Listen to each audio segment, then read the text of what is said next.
feel it in my bones. I've been waiting for this moment. All my life I've been waiting. Ain't nothing gonna hold me down. Ain't nothing gonna stop me now. 'Cause I was born for this moment. I was born for this moment. Everybody said I was crazy for believing. Told me to give up, there ain't no shame in me losing. But they're wrong. Oh, but they're wrong. Oh, I keep to win 'cause I know it's my time. Giving too much now, I ain't going back. So give me the green light. Give me the green light. 'Cause I'll stand and fight. So give me the green light. The green light. I will stand and fight. I will stand.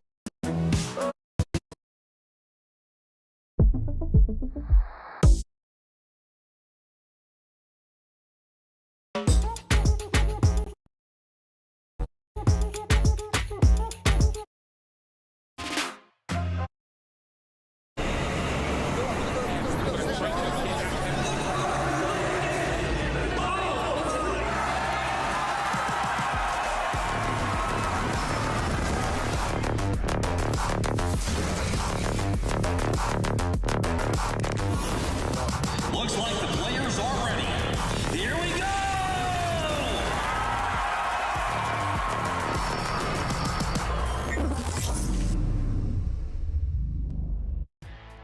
Hello, everyone, and welcome back to the Snapdragon Pro Series. Believe it or not, we are already in the challenge season, and it's day one here for Call of Duty Mobile in North America. And it's time to see which of the top 8 teams in our region will continue on in the competition down to the top 4 and so on from there all the way through to champs at the end of the year. My name is Glitter Explosion, and I'll be your host for this challenge season. So let's get our amazing casters in here as well. We've got Ton and Infinity ready to do it. Only a week since we last saw each other in our open finals. We are keeping things moving here, Ton, now in the challenge season. Yeah, I mean, for a lot of these teams, you know, you battle through that really long bracket stage, and now you go into another, but with a lot more treachery, I want to say. This is really where you have to step up your game. You're playing at the highest level. Let's see how these teams do. Yeah, we saw some good sparks of life there for North America in the open finals, so I'm hoping that they're ready to bring it now that we've made it to the next stage of the competition, Brody. Yeah, it definitely feels like I think we're going to get a lot of new faces here this season. Really excited to get into it. And a lot of the old guard are returning as well. There's been a lot of mix up in roster mania, so excited to see what the new era of North America looks like.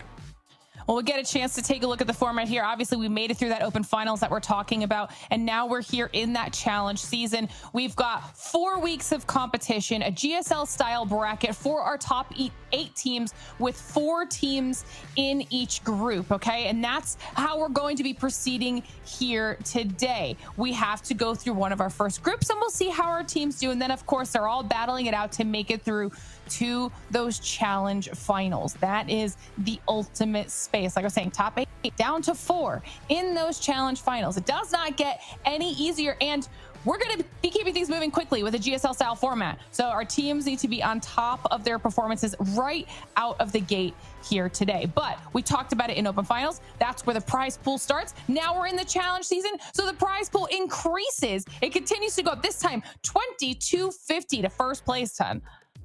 Yeah, that's very nice, especially, you know, for some of these teams coming into it. You already made what you made in open finals. Now you have an opportunity to make even more. It's a nice little prize pool for just a few weeks of COD Mobile, huh? But, you know, it's not just North America that's doing all this. We were also covering EU, but there were a bunch of regions that qualified through all of their teams that will respectively all now be battling to try and make it through to their own challenge finals, Brody. And then, of course, get whatever spots are available through to the championship at the end of the year.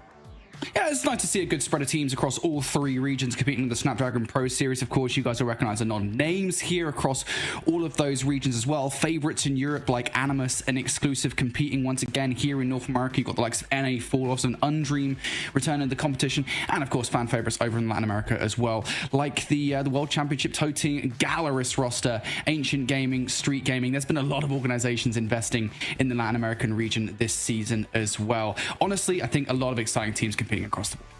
Yeah, this is really cool that everyone's kind of at the same stage of the competition. But now we get a chance to take a look at the groups that I was talking about when we were looking at that format. This is our first group, Group A here for North America. You've got Undream and Rebels up there, and then Zitlalix versus Nexus in this group. Of course, they'll be playing each other. Winners move through on that upper side of the bracket. It is still double elimination in this stage of the competition, so whoever loses drops down to that lower bracket, and those two teams have one more opportunity to qualify through from this bracket. But then we have Group B as well, the remaining 4 teams that qualified through from our open finals who have to do the exact same thing. And we'll see them do that later on in the challenge season as well. Same exact style. Winners stay on the top, losers drop down to that lower bracket with one more opportunity to stay alive. And at the end of this, we will have 4 teams out of our 8 that will have qualified through.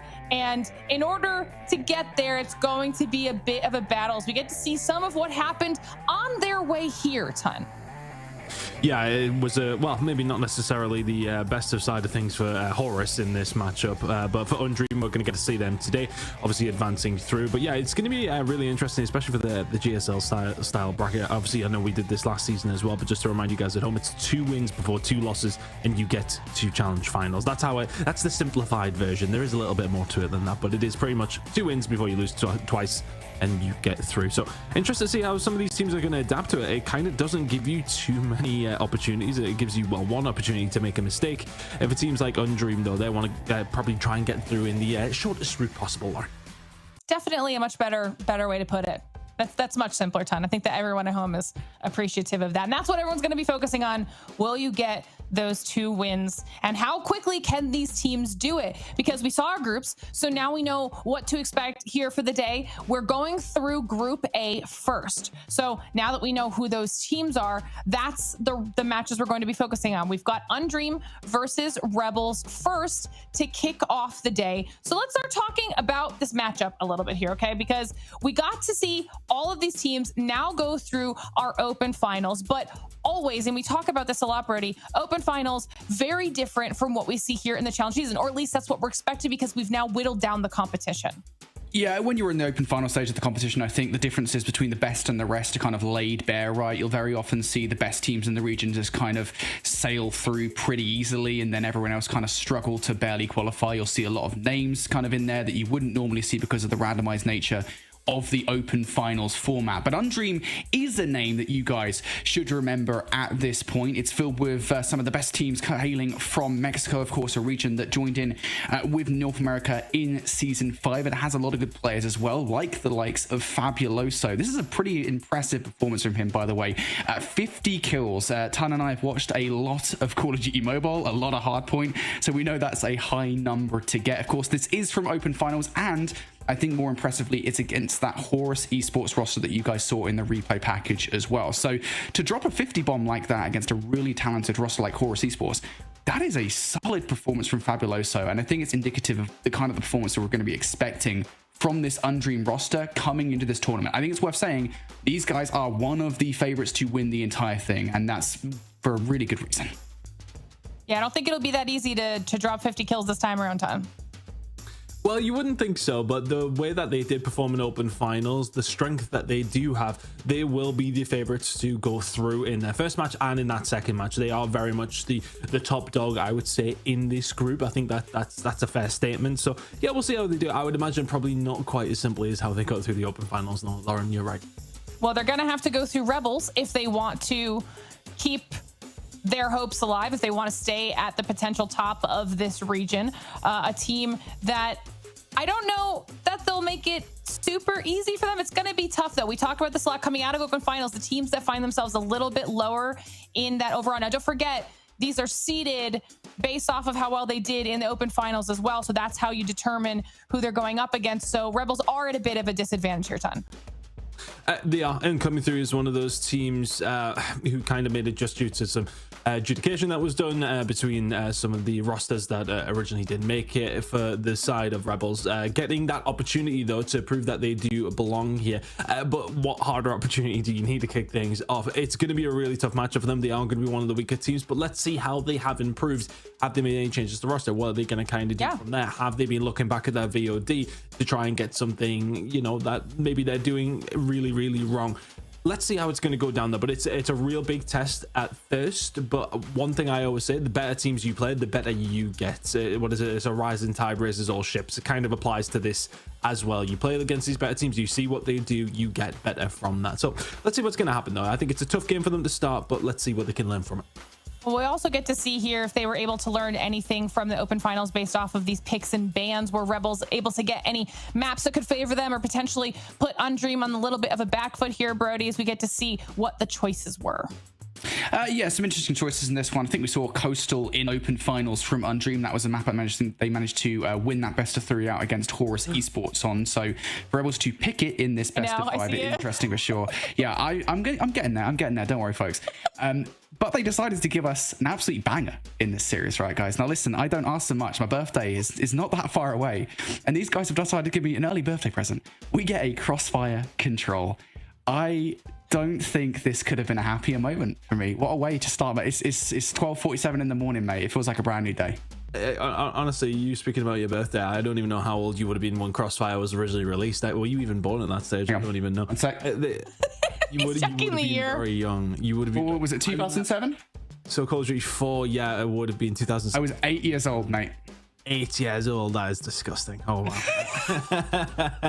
Oh man, yeah, that is. It's where I was. It's where I was forged. Was Crossfire Search and Destroy. I don't know if Crossfire Control was necessarily something that we would have back then. Of course, the game mode wasn't invented, but yeah, super interested to see how that one's going to go down. But yeah, it's a cool little map set.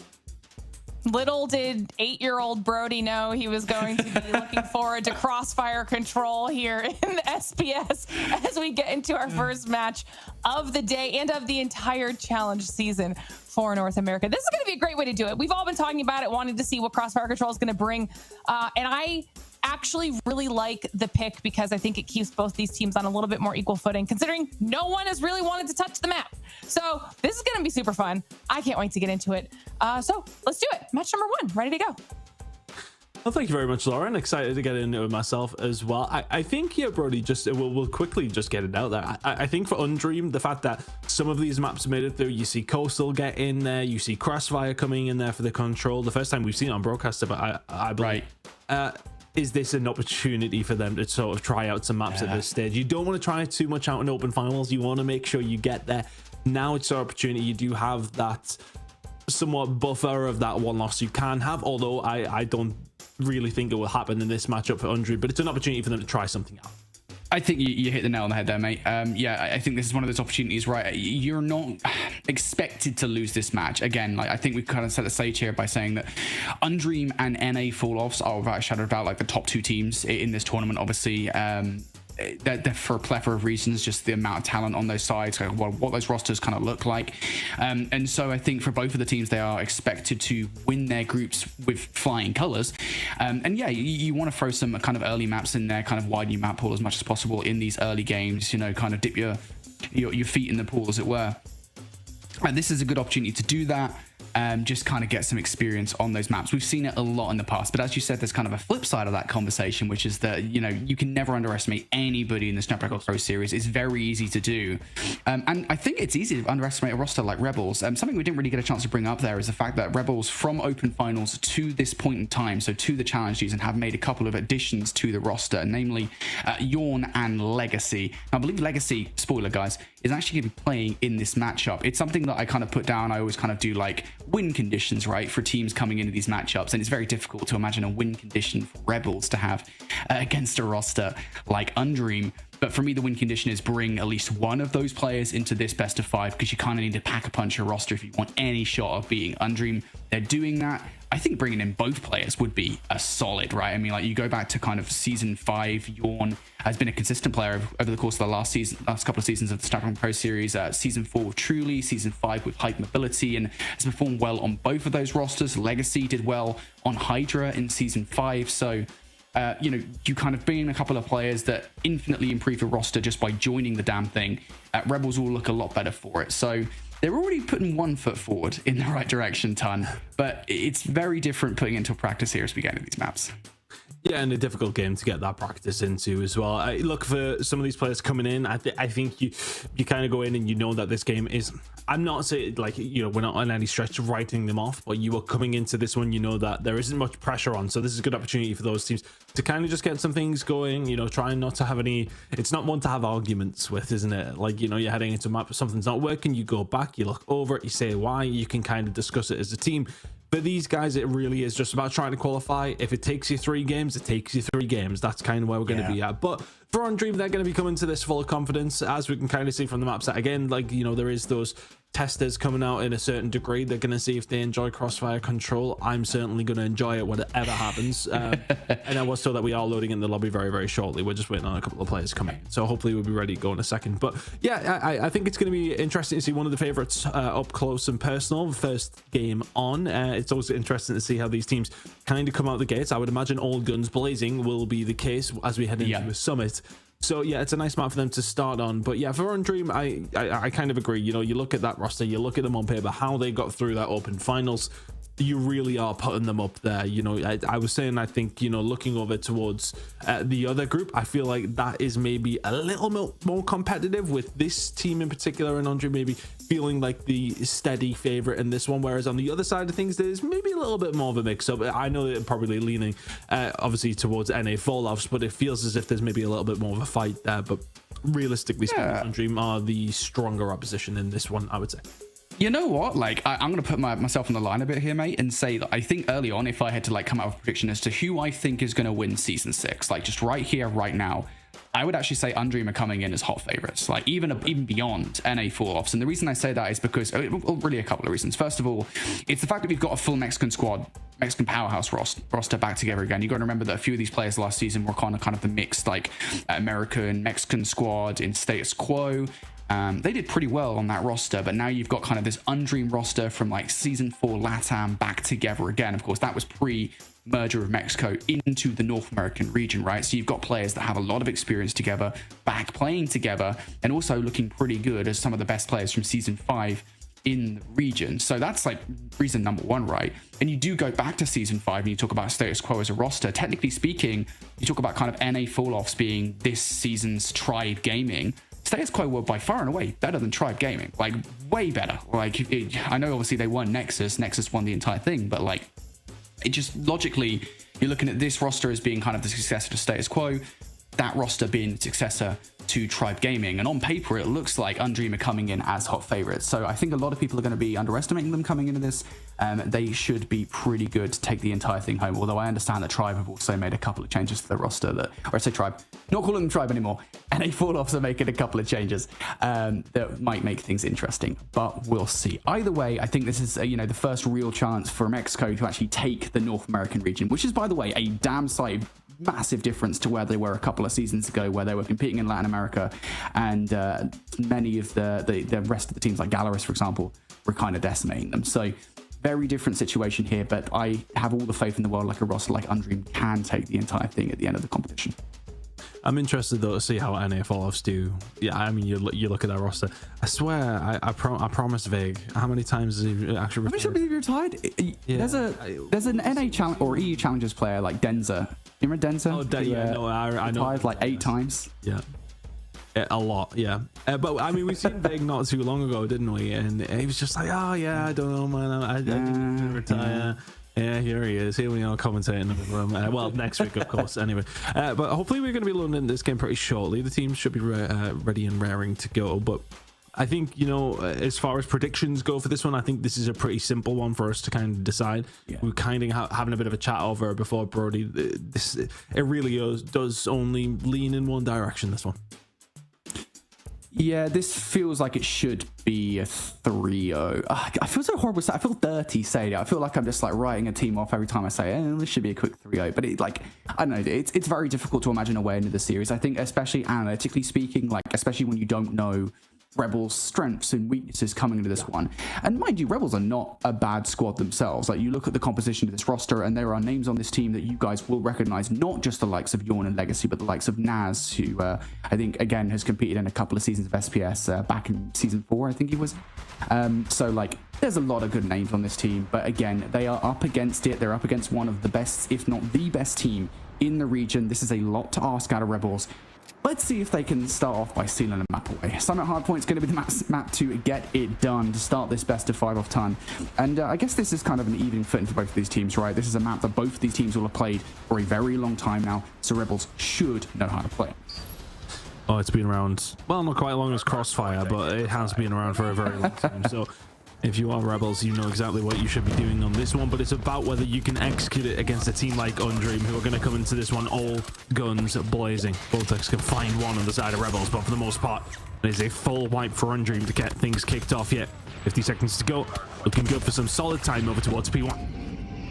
Yeah, and this is the conversation point we always have regarding this hardpoint right turn, is the fact that this hardpoint is P1 on any hardpoint map is a hardpoint you're not really going to be afforded that much time on. But this hardpoint, actually, you can get a fair amount just because you can get the power positions up top, right? There's a number of different areas in which you can control this hill from. Right now, Undream aren't really even doing that. They've just got 3 or 4 players sat inside the hardpoint, winning the fights. Finally, though, they lose a couple of kiloton, and now Rebels going to be contesting. Doesn't last that long. Undream win a wave of gunfights, and this is a lot of time you're giving away for P1.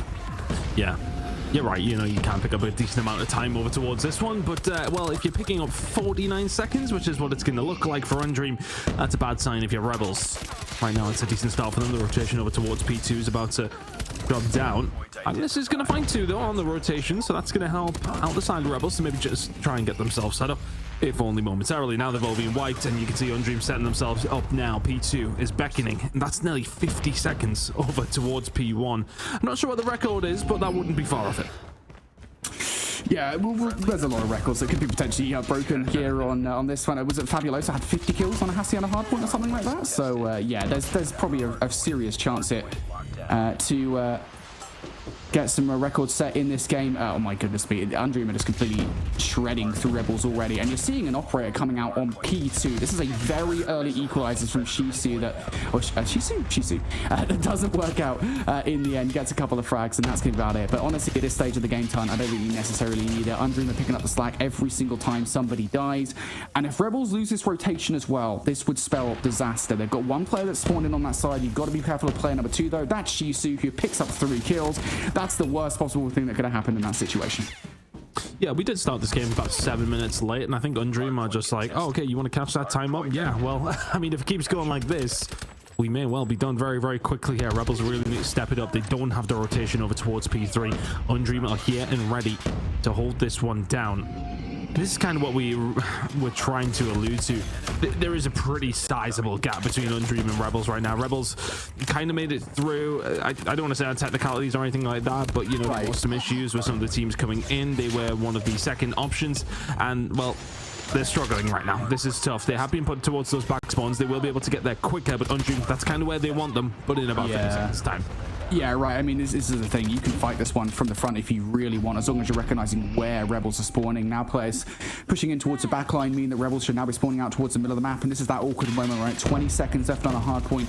Do you really want to be pushing in for this time if you're Rebels? Because you kind of, if anything, want to be setting yourselves up for noob. Raiders finds 4 in the feed. That's going to be Undream getting themselves the last 10 seconds or so. Hey, on the bright side, Rebels have a point. Everybody's looking up here if you're Rebels. But something I want to kind of draw your attention to right now is looking towards the feed. Look at the SMG meta in its current state here in Call of Duty Mobile. Right now, we've just had a little bit of a ban coming through. One of the attachments, the magazines, the USS9 just got banned just before challenge season began. So I was kind of curious to see whether or not things would change, whether or not we'd see a couple of Fenix in the meta. Doesn't look like that's the case off the rip here. Feels like everyone's still quite comfortable with the USS9. Seems that way. Time for Rebels to get their operators up and running to maybe see if they can get anything going here, but we could be heading into a second rotation with Undream finishing it off on P1. And that's been that one-sided so far. Rebels with only 4 points to their name. This is a whitewash at the moment. Undream, well, I've got their foot on their necks, and they are just pressing that foot down harder right now. Rebels can do very, very little here. 24 seconds remaining over towards P4, and it's been just flawless from the side of Undream. Rebels just no answer at this moment in time. Feels very one by one. It feels like very, very lost at this moment in time. But when you're getting slammed like this, what else can you do? Yeah, it's just so difficult. I mean, there is just a massive difference right now between Undream and Rebels, and it's clearly in the slaying department. You're looking at players like Vertex, who are currently sitting on 4 frags in this game. Magnus not doing that much better at 8 kills to his name. Undream are destroying Rebels at this point in time, and there's not really much the Rebels can do about it. Right back to P1. This was a hill last time around, but what did you say it was? It was like 55 points or something like that. You thought it might be a record. They got 49. It was about 49. They couldn't win it yet, Brody, though. That's the thing. Yeah, that looks like that's going to be the case. Undream is 40 seconds away from victory, and they can get it if they stack up every single second. We should see an ample contention from Rebels, and well, that will do it, Ton. So things won't end here on P1 at least. 4 dead, man. Here we go. The comeback's on potentially. 25 seconds remaining over towards this hill. Undream will get themselves back inside of the point, though. A couple of kills going to go down, and this has been an astounding performance, and it's kind of what we said. You know, they're going to be coming into this season as one of the favorites, if not the favorite, and we are getting a very, very good opportunity to see exactly why. Legacy trying to hold something down here, cannot get it done, but Undream now in a phenomenal spot. 225 and rising. Rebels do actually get something onto the board here as far as those 25 points go, but Undream, I mean, this one is done, bro. Yeah, it feels very difficult to get out of this hole. Now, I'll tell you what, mate, if Rebels win this game now, this would be a hell of a comeback. Like, this would be one of the best comebacks we have ever seen in Call of Duty or Call of Duty Mobile. So, you know what? I'm going to entertain the idea, mate. It could happen. There is this thing we do as commentators called selling the dream, and setting it up in a position where it's not looking like one team is going to be able to do too much. This is maybe not a time where I'm not that good of a salesman, sadly. Undream right now. Well, I mean, Rebels are starting doing better, to say the least. I mean, they had 1 point after 4 hills. They've now got 37, so that is a 35 or 36 times improvement at this moment in time. Undream, though, still 13 seconds away. They may well be able to get it done here. You can see the spawns. Not too bad, actually. One player finding a kill from Rebels. So they have made this somewhat a little bit more interesting. They were at one stage there, Brody, looking like they were going to get 250 to 0 point clubbed. Thankfully for them, that hasn't happened, but they are going to be heading over towards the next hill. Rebels are in control, but Undream need a singular second. Yep, and that's not going to happen. Oh, wait, there we go. Okay, I thought the game had ended there for a second. Feels like an inevitability, though. Contestant coming in from Legacy, and that's going to be all she wrote here for game number 1, folks. Undream come out and dominate in game number 1. An exponential increase in the points there for Rebels at the end, right? What are they, like quadruple it? Like octuple? Is that a word? They octuple to their point. If it's not a word, I'm making it a word. They got a lot of points at the end, but it wasn't enough. Yeah, very, very one-sided. That's one of those games where what more can you say? I think if you're Undream in that one, that is just a walk in the park, right? I think for Rebels, you go into the next map and just sort of say to yourself, right, okay, let's go again. You know, we can see what we can do in Search and Destroy, but when it comes down to the raw slaying power, it's just there in bundles for the side of Undream. Dominant. I mean, look, you were heading into the second rotation. What was it, 210 to 5? Yeah, okay. At one stage, the difference was at 209 points. You kind of close the gap a little bit if you are Rebels, but unfortunately, not able to close the fissure that was between these two teams. Jesus. Oh yeah, we're bringing out the words today, mate. There you go. Undream, have a look at how things went down here. That is a dominating performance, to say the least. Legacy and Zeo doing okay from the side of things. Everybody did start to step it up towards the latter stages, but you know, for Rebels, well, I was about to say too little too late. Far too little too late.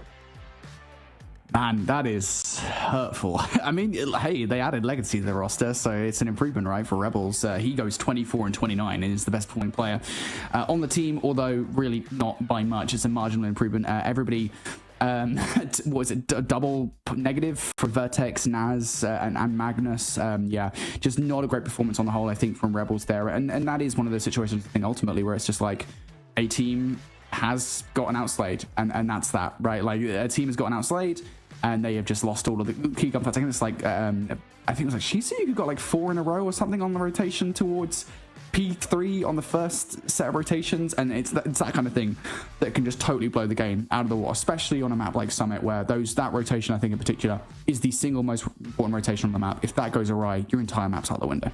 Yeah, it's one of those moments as well. If teams know how to manipulate the spawns, as well as we kind of seen there, from 3 to 4 can be devastating as well. You start spawning them back over towards P3, you can rotate players off early. If you're dominating that easily, then, well, yeah, that kind of thing can happen. So really good start for the side of Undream. We'll be heading into a Search and Destroy on Coastal coming up next.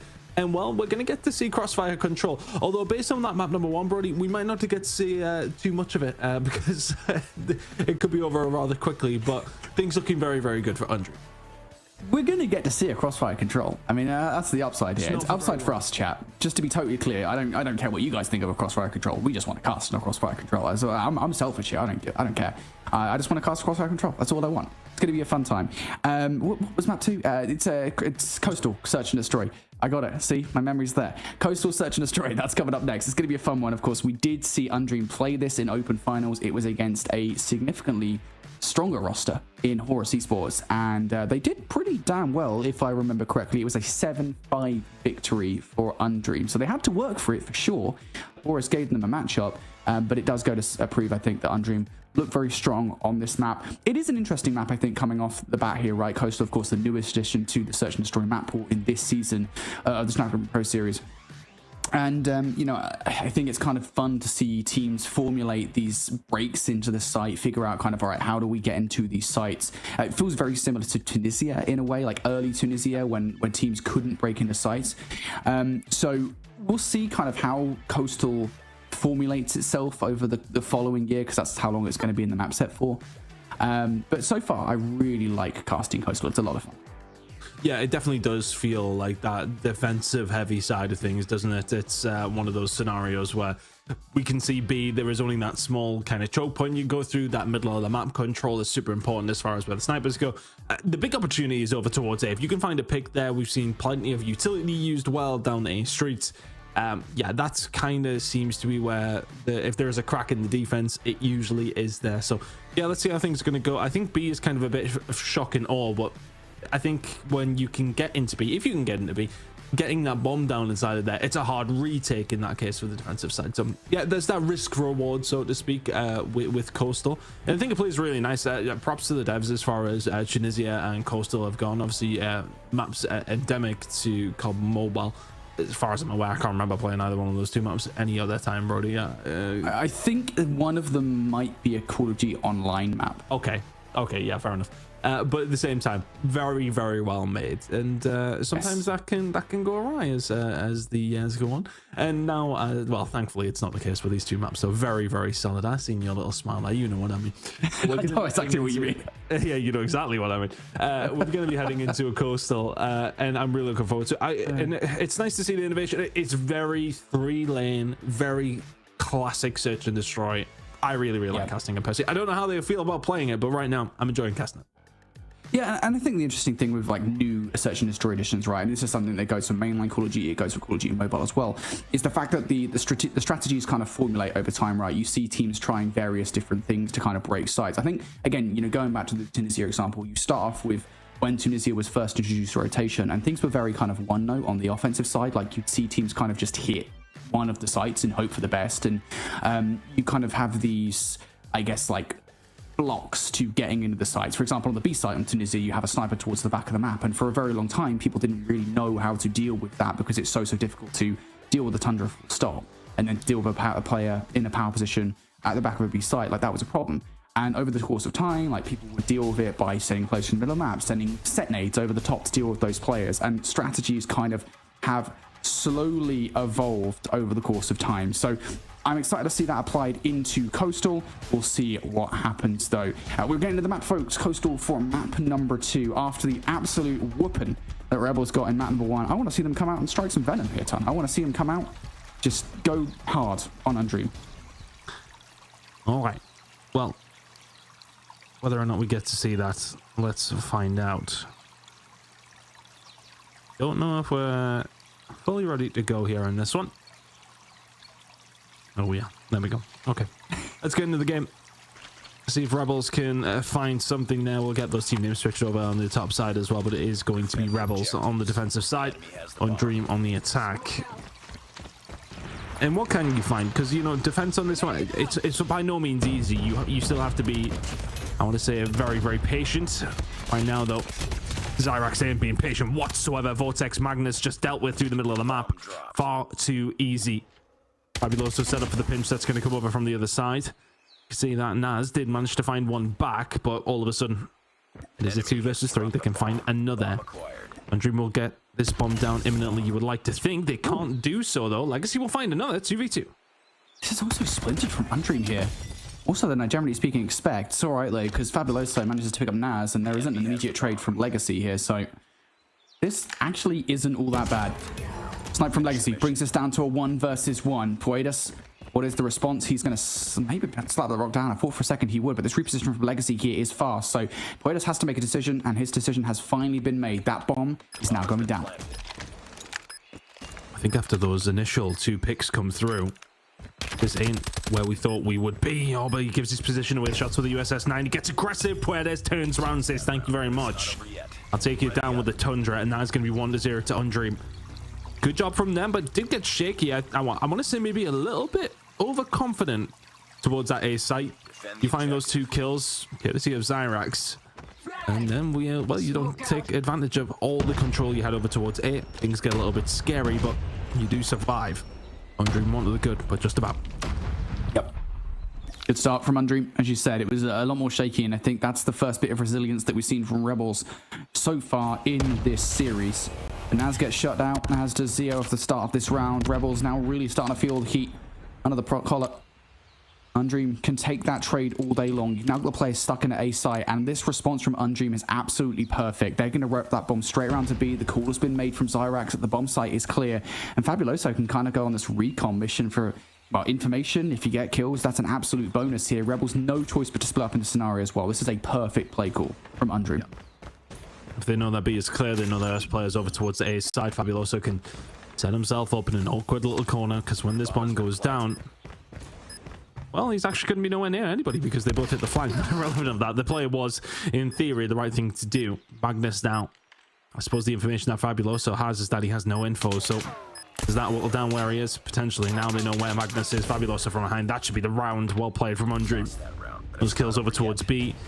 As we kind of mentioned, when you get into that site and you get that bomb down, it's just such a horrible retake. Of course, with the numbers that Rebels had there, it was always going to be difficult anyway, but Undream in that scenario would have made it very difficult, even if those numbers were even. Yeah, Undream just picking him off at the start of that round, and that is the Undream that we saw in the hard point, right? The aggressive, dominant Undream. Looks like that's going to happen again. This time, though, over-aggressive is Zyrax. You've got 3 players from Rebels there to deal with it, and there's no immediate response from Undream. Puedas is just waiting for an egregious jump through the window, though, for this snipe. If he gets this kill, I don't even know what I'm going to do. He is holding these guys in at the moment. What are you going to do? Eat a cheesecake or something? You know what? I was holding that one for later in the broadcast, but I would love to eat it. I need to get one from my Tesco or something. Other supermarkets are available. Magnus now holding down low. Noisy did get taken down. So for what feels like one of the first times in this entire series, Undream are at a disadvantage, and further so. Legacy will find another. His 4th kill of the search and destroy here so far. Puertes is going to miss the shot. He's going to have an opportunity to hit the second one. Misses that one too. Is he going to get out? Absolutely not. Yeah, those are shots he kind of got to be hitting at least one of them pretty early, right? The thing is, I don't even know how Puedes gets through the middle of the map like that. Like, that's really bad on Rebels' part to allow Puedes to just waltz through the middle of the map and even get a look at 2 players. This is a Rebels round through and through. But I would not count out Shisu in any stretch of the imagination. Has a good look at the players. He's going to get shut out there towards the end of the round. Yeah, nice shots from Magnus to close that round out. But yeah, Rebels have a lot of holes in the gameplay right now. They've got to patch up if they do not want to give 3 rounds away to Undream. It's round number 4. Nice to get a defensive round underneath your belt. You definitely want to be heading into your attack with a lead. Fabuloso going to find a pick pretty much straight away. That's just an unfortunate one. I wonder if it's a jump over the boxes, to be honest with you. Really nice. Zyrax getting aggressive. Does get taken down by Zio. So this aggression over towards B still continuing. Zio sitting very passively. It will invite maybe a little bit of pressure. That pressure that Undream choose not to utilize. Now all of a sudden is mid-map the route for them. Switchblade is out here for Vortex. Did he see Puedes? No, he did not. Wouldn't be expecting this chal as well. Noisy is there, ready and waiting. He's now 4 versus 3 in favor of Undream. Now you split up those last few players from Rebels as well. No choice but to split your forces between the two sides because you have to have coverage of both. You can't just gamble 50-50 on it. Rebels have to take these individual challenges. Look at the split right now. 1 player across each lane. You have to win some fights. Now you've lost Legacy from the middle of the map. Now trying to plug some holes. It's a 2 versus 1 on the B side, and Undream are systematically picking Rebels apart. Last remaining player, and I think Magnus peeked out enough that Undream know where he is. The bomb has been planted. Shizu. Bomb is now down. Magnus, well, I mean, the saying rock and a hard place kind of comes to mind, but, well, the hard place doesn't become that much more of a difficult place to get out when Fabuloso flies at you like that with a sniper in hand. Magnus has found some decent shots. It's not going to be that time, though. Puedes will find a 3-1 to the good here for Undream. It's cruise control right now. They've barely left third gear. 3-1 to the good on the attacking side. 2 more rounds on this attack side, then they'll be moving over towards defensive moment. But I mean, for Rebels, that's the problem, right? 3-1 down is not necessarily the end of the world, but it does feel like you need to be finding a 4-2 scoreline at minimum, right? Yeah, it's so 3-3 wouldn't be the worst result here. Well, again, you've already lost 3 offensive rounds. That's quite a lot to lose here, even on Coastal. But yeah, at this point in time, it does feel like it sometimes does favor offense. But still, you can't be affording to give rounds away like that. You know, you're losing players inside the site again, and it's just so difficult, isn't it? You've at least got to win 1 fight in that engagement, and fact of the matter is not able to do so. So Undream, free bomb plant, you're picking off every single player. Magnus always feels like he's the player in these 1 versus X scenarios as well, probably because he's the slowest player on the map for Rebels. He's definitely the slowest player, but he's also been the guy over towards A, and Rebels kind of just folding over towards this B side of things. And Magnus will fold along with the rest of his team. Undream 4-1 to the good. Not really a great answer from Rebels right now. You know, when they found that round, the Search and Destroyer did have some minor hope, but I mean, B just seems far too easy for Undream to kind of waddle through. There was an occasion there at one stage where they literally did just walk through the front door and do what they want, and right now Rebels don't have the answer. Zyrax through the middle of the map with a smoke. It's a really nice play. It opens up. Zio will be taken down. They're a little bit weak in the middle of the map here, though. Noisy alongside. Yeah. They are going to get through, but now this is the problem for the 1 player who is inside of this B site, and that's Vortex. What can you do from that position? I'd really like to see Rebels start to stack more players into this B site than just leaving 1 or 2 players at most, because it's so easy for Undream to just stack players onto him. Vertex will actually walk away with 1 gunfight. There's no way he walks away saying, Puedes, stop trying to do tricks on him, Puedes. That's not nice. Undream now, players in the site, bombs going down. Effectively a 2 versus 2 on the site though here, Ton. Play on the way around, so that's a big win. Legacy will find it on the Shizu, but Legacy already waiting for the other players over towards that side. There's still the presence of Puedes over towards the back. Finds another. Magnus will fall. Puedes is going to go for the shot as well. Legacy, I mean, where's the call out from the teammate? He will have no idea where Fabuloso is pushing from. He's ready for the shots, and there they are. Fabuloso will find it. Undream, after 6 rounds of attack, find 5 of them. What was that comm? Like, was there not a comm? Did the headset just stop working or something? Like, Legacy is just like, yeah, I'm just going to keep on looking to the right here. I know that Puedes is to my left. Don't worry about it. It's fine. I'll get him in a minute. And then, of course, he doesn't get him. So, a bit of a weird one there. I'll have to watch that back to see if there is some kind of miscommunication. There definitely has to have been something going awry in the communications department. But regardless, it's going on right at the start of this round as well for Rebels, right? This is your first offensive effort. You want to kind of set the tone for the rest. And that's just not happening. You've lost first blood by A site. Now you're having to rethink how you want to do it. And I think the worst part about this entire play is now you've got players from Undream moving up the map. Look at player number 4. Zyrax is positioned right now well out of B side. That's not something Rebels are going to expect. Well, that's caught out, though. Trying to get too aggressive, and Rebels... Okay, the passive tactic will work here, but the problem that you now have is that Undream of taking liberties with the map control you've kind of offered up. You don't have a lot of real estate to work with yet. If there was a halfway line, you are camped in your own box right now. How do you pick your way out? I wonder if there's a football too. How would they pass their way out underneath this pressure, Brody? Is that? I don't even know what kind of football reference, man. I don't know what it is. I don't watch football. You know this. We are doing a North American show here, though, and I'm still not calling it soccer. Continue, though. Noisy. Get some shots in. So there's some information for the side of Undream. Rebels now pushing up towards this A side. Shizu in a nice position to do something about it. He'll be first contact. Here comes the rest of the team as well.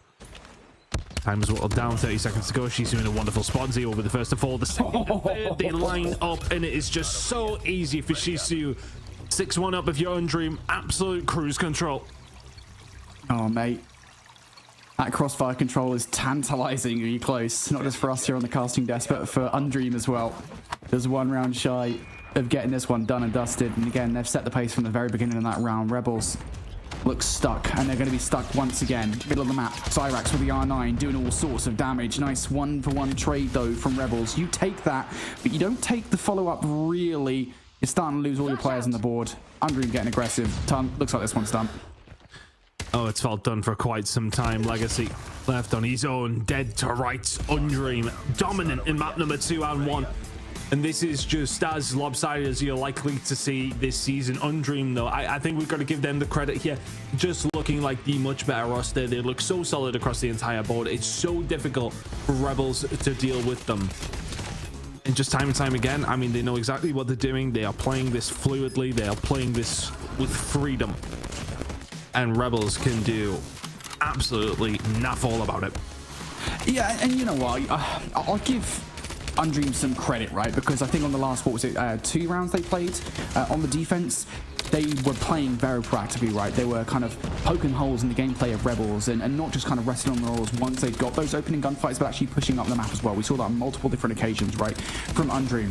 But I will say on the flip side of that conversation, before the half, right, when we see Undream 5-1 up, a lot of the time they were just kind of seeing the mistakes that Rebels were making on their defensive efforts and just dealing with them in their own way, right? I mean, like, there were so many opportunities, so many times there where Rebels would leave 1 or 2 players on the site, and that was literally it. Like, they wouldn't have any chance for trades, and Undream would just send 3 players at that site because they knew there was only 1 player on the site and just immediately get control of it. Like, I think really poor defensive effort from Rebels. Undream, of course, are going to pick them apart. That's at the end of the day, like, it's difficult to beat Undream, but I think they could definitely put up a lot of effort, and they will watch that VOD and see that as well. So, Undream, great search and destroy from you guys. Rebels could definitely have done a lot better. Yeah, I think, you know, if I was to look at it, it just felt like B was a lot easier to get through than it really should have been. And the thing is, it's just small choke points. You need maybe 2 players towards mid. Just the one is usually the play on the defensive side. The one inside of B with a little bit of support from the back door as well, I would say. So a minimum 2 in that site. Because you can transition to pretty quickly. You know, it's not one of those that's the worst to retake. You can see players come up from the stairs. You can catch an awkward gunfight there. I think definitely over-investing towards B would be kind of my plan, at least anyway. But here I am commentating and not playing, so what the hell do I know? But irrelevant of that, yeah, I did feel like B was a little bit easy to get through. But we are now to the main event, Brody. We are going to get to see crossfire control. No, I definitely have. I was about to say, I don't know if I've ever even cast crossfire. It was that long ago. Casted crossfire search and destroy. We've definitely casted at least one. When was that? We've casted a crossfire search. Yeah, no, I'm trying to remember when it was because it didn't happen very often. We've done this recently. It wasn't that recently. Wait, did we cast crossfire control at the in San Francisco? No. Crossfire search and destroy. Sorry. I don't think we did. I'm fairly certain we did. There were Molotovs involved. Irrelevant. We're here. And it's a nice place to be. Look at the aggression coming out from Undream already. Threatening over towards this side if they possibly can. Right now, Rebels just trying to survive as long as they possibly can. Legacy's managed to find a kill here. Sorry, over towards the A side. But look at this aggression coming in from Undream. They're just looking for kills right now. Spawn trap. Yep. Yeah, it's not looking great. Here we go. Here's our spawn trap. I've been told about this quite a bit. There's a spawn trap here that you can see players spawning in on, and it's just as bad, if not worse, than the seaside. It doesn't look fun. I think if you think of a lot of things that I would consider significantly more fun than this, watching the 2016 Suicide Squad movie would be one of them. Sitting on a bed of really tough, rusted nails would be another one. Having an elongated conversation with Chris Tunn would be another. There's a lot of things that I wouldn't enjoy, and Rebels are currently going through this is horrendous. 7 kills left on the board here for Rebels to inevitably endure. This is done. And again, one of the conversation points we always have with these opening starts, right, is that operators and streaks are in play here on Control, right? So all that Undream are doing is effectively building towards those to kick off round 2 with a lot in the bank already. Zyrax has 2 streaks to his name, and I gotta imagine that these guys are probably not that far away from operators as well. Done. My God. Is well, after the first 2 maps, along the lines of what we expected, Undream making light work of this one. I'm like, I was watching the beginning of the round. I'm like, they're not really pushing the point, and then I got it. Then it was like, oh, okay, yeah, I can see why. Now Rebels need to hit a bit of a regain there. Magnus not even managing to find a kill. And Undream just, well, starting off where they left it. Vortex ready for the push to come in from Zyrax though, and they can maybe get something going over towards this A side. Players have slipped the net, so you can already see that. One player in particular, I think it might be Naz, is trying to set up for a spawn trap if you can, but right now you need your teammates alive to be able to do that. But Naz can find a couple. There's a flank coming through, so pressure over towards this A side, but Puertes will, well, relieve that pressure very, very quickly. Death Machine is out, and well, Rebels aren't doing necessarily the worst job yet. They are kind of trading, but as you mentioned, it's all about these operators who are now going to start coming in, and that is where the problem lies. Yep, you're going to see these operators now come out to play. Puedes is just the beginning of a very large snowball that's rolling downhill right in the face of Rebels. Puedes 6 in a row now. There's number 7 for Puedes. He is tearing through the opposition. Rebels, absolutely no chance. They have been totally belittled right now. Yeah, finally Puedes will take himself out with a hunter killer drone of all things, but this is very much done. An 8 versus 19 would be an incredible achievement for Rebels, but it feels like a foregone conclusion. And Undream, I think at this point, considering they can go into the next round, they can do the spawn trap once again. They're investing everything they've got because they just want this over. And I think that will be happening pretty quickly. Magnus Naz Legacy, well, not long for this world, it feels that way. Vortex gonna wait now. What can he do in this 1 versus 16? Not a whole lot. Undream just utter domination here. 2-0 up in the Control, looking for their 3rd round. I'd imagine it'll probably follow as quickly as what we've seen in the very first round. The spawn trap is immediately going to be put into place unless Rebels can get the gunny up. But right now, I mean, looking over towards the kills, honestly, Fabuloso Noisy only with 6 kills apiece. I'd like to see them step it up. Yeah, you know what? It's not very good, is it? It's just not good enough. I would have expected it was his 50 kill Fabuloso coming in here with 7 frags to his name. Honestly, I'm so disappointed. I've never been more disappointed in my life. This is Undream 2-0, looking to get the final round here, Tun, and we'll see in the spawn trap once again. Rebels stuck here with no options and no way out other than ending this round within the next 60 seconds. And they can try. Slide out from Naz to try and take out one player. It's not going to work out. And just all these different positions from Undream, so frustrating for Rebels to deal with. You've got so many different nooks and crannies that you've got to check. And oh boy, it's not looking good whatsoever. Already a massive life differential. I will say, Tun, looking at the amount of utility on side for Rebels, I'd like to see some of it come out right about now. Yeah, well, they're starting to bring it out. You can see equalizers are out. They found a couple of kills. Lexi will find another, so they're going to get out their spawn. But the problem lies in the fact that they are down 12 lives right now. Fabuloso in a really awkward spot. Magnus will actually pull out the sniper to get rid of him. So this is better from Rebels, but it's just too little too late.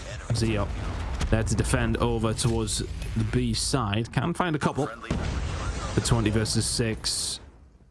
You're out the spawn trap at least. You're getting something going. Push over towards A is working at this moment in time. Now Undream is trying to keep that pressure on if they can. Legacy. I mean, he's just holding it down here. They're kind of letting them in. Yeah, okay, they get a hold of A, but I mean, the problem lies in the lives right now, buddy. Yeah. Rebels down to the final 3.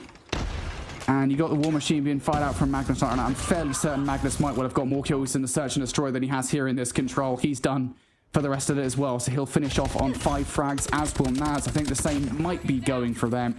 All down to Zio. 1 versus 8 to end this dream, or it is actually a nightmare. Zio is being toyed with right now. There's the melee to close out the game and the series.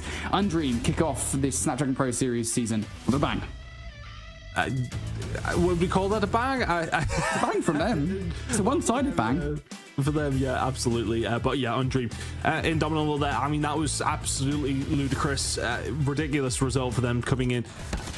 We kind of like, did we expect this to a certain degree? Yes.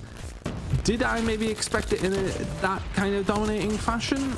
I'm not too sure, but Undream kind of proving what they are made of and proving what they are going to kind of bring to the table here over the season. A team who are not going to give you any quarter, who are not going to give you any room to breathe. And you really do need to be able to swing from the hip back, because they are coming in with a lot of power right now. Undream walking away with this series 3-0. The control, I'm not too sure how the replays ops had time to even put that together, because honestly it was over that quickly. 3-0 across the entire series and 3-0 on this map as well. Any particular takeaways there, Brody? But because right now I'm just sort of saying Rebels might struggle throughout the rest, or Undream just that good. Yeah, I think it's more Undream being good than Rebels being bad, because I don't think I'd call any team bad in this competition. To get to this point, you've got to be good, but Undream are just phenomenal. Just a phenomenal team. It's so difficult to take out a team that everybody on the roster can slay. Undream look good, and I'll be honest, looking at this group, I don't think Undream are going to get challenged until we get to challenge finals. So we'll see. I think we're set for more of this in their next match as well. Be curious to see how they go when we do see everyone kind of come to it in the second winners bracket game. But yeah, Lord, Undream looking very solid there, to say the least. I mean, Undream showed up, shut down Rebels, and said, GG, go next. Like, they are ready to continue through this competition in the challenge season, and they now have one of those 2 wins that you were talking about, Ton, that they need. So they'll be hanging out up there in the upper bracket for everybody at home. That Rebels are not out of it yet. That just means they drop down into that lower bracket, and we will be seeing them again later on today. So as far as our matches today go, we have our other upper bracket match between Alex and Nexus, but then we'll be dropping down into that first lower bracket match to see which team stays alive in the competition. Now, once they make it down to that lower bracket, they have to win that first match today, and then they'll end up playing again against whoever loses from that upper bracket. So still a few matches ahead of us. For as far as today, though, we'll be ending with that third match out of that lower bracket. So right now, Undream are good to hang out and wait until next week. So that's got to feel good for them, putting a stamp on the very first week of the challenge season. Like I said, though, we still have 2 more matches left on the day. So before we get into match number 2, we're going to send it to a short break. Don't go anywhere. We'll be right back. The Snapdragon Pro Series is brought to you by Snapdragon Elite Gaming, DHL, and the United States Air Force.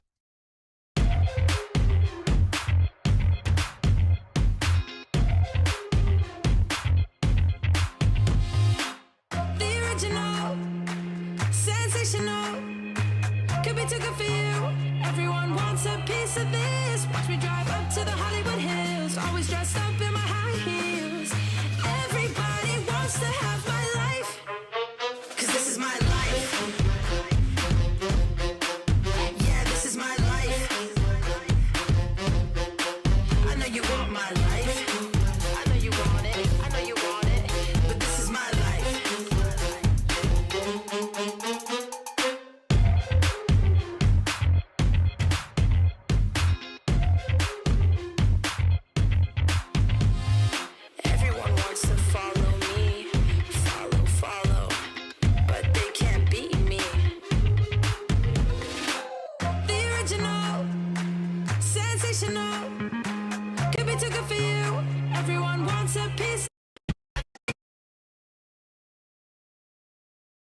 Foot on the gas till you got nothing left. Let's drive to the top of the mountain and see the view. Let's vibe, looking back on the journey, just me and you. Ain't nobody wanna go slow. Yeah, I was chilling in the past, I was solo. Now that I got you in my life, I'm like, go, go. I be living for the thrill of it, whoa, whoa. I hear you like to gamble. Let's take the road, let's travel. Know I'm a lot to handle, but I wanna go fast with you. Think we can go the distance, although I know we're different. Together we both fit it, so I wanna go fast with you.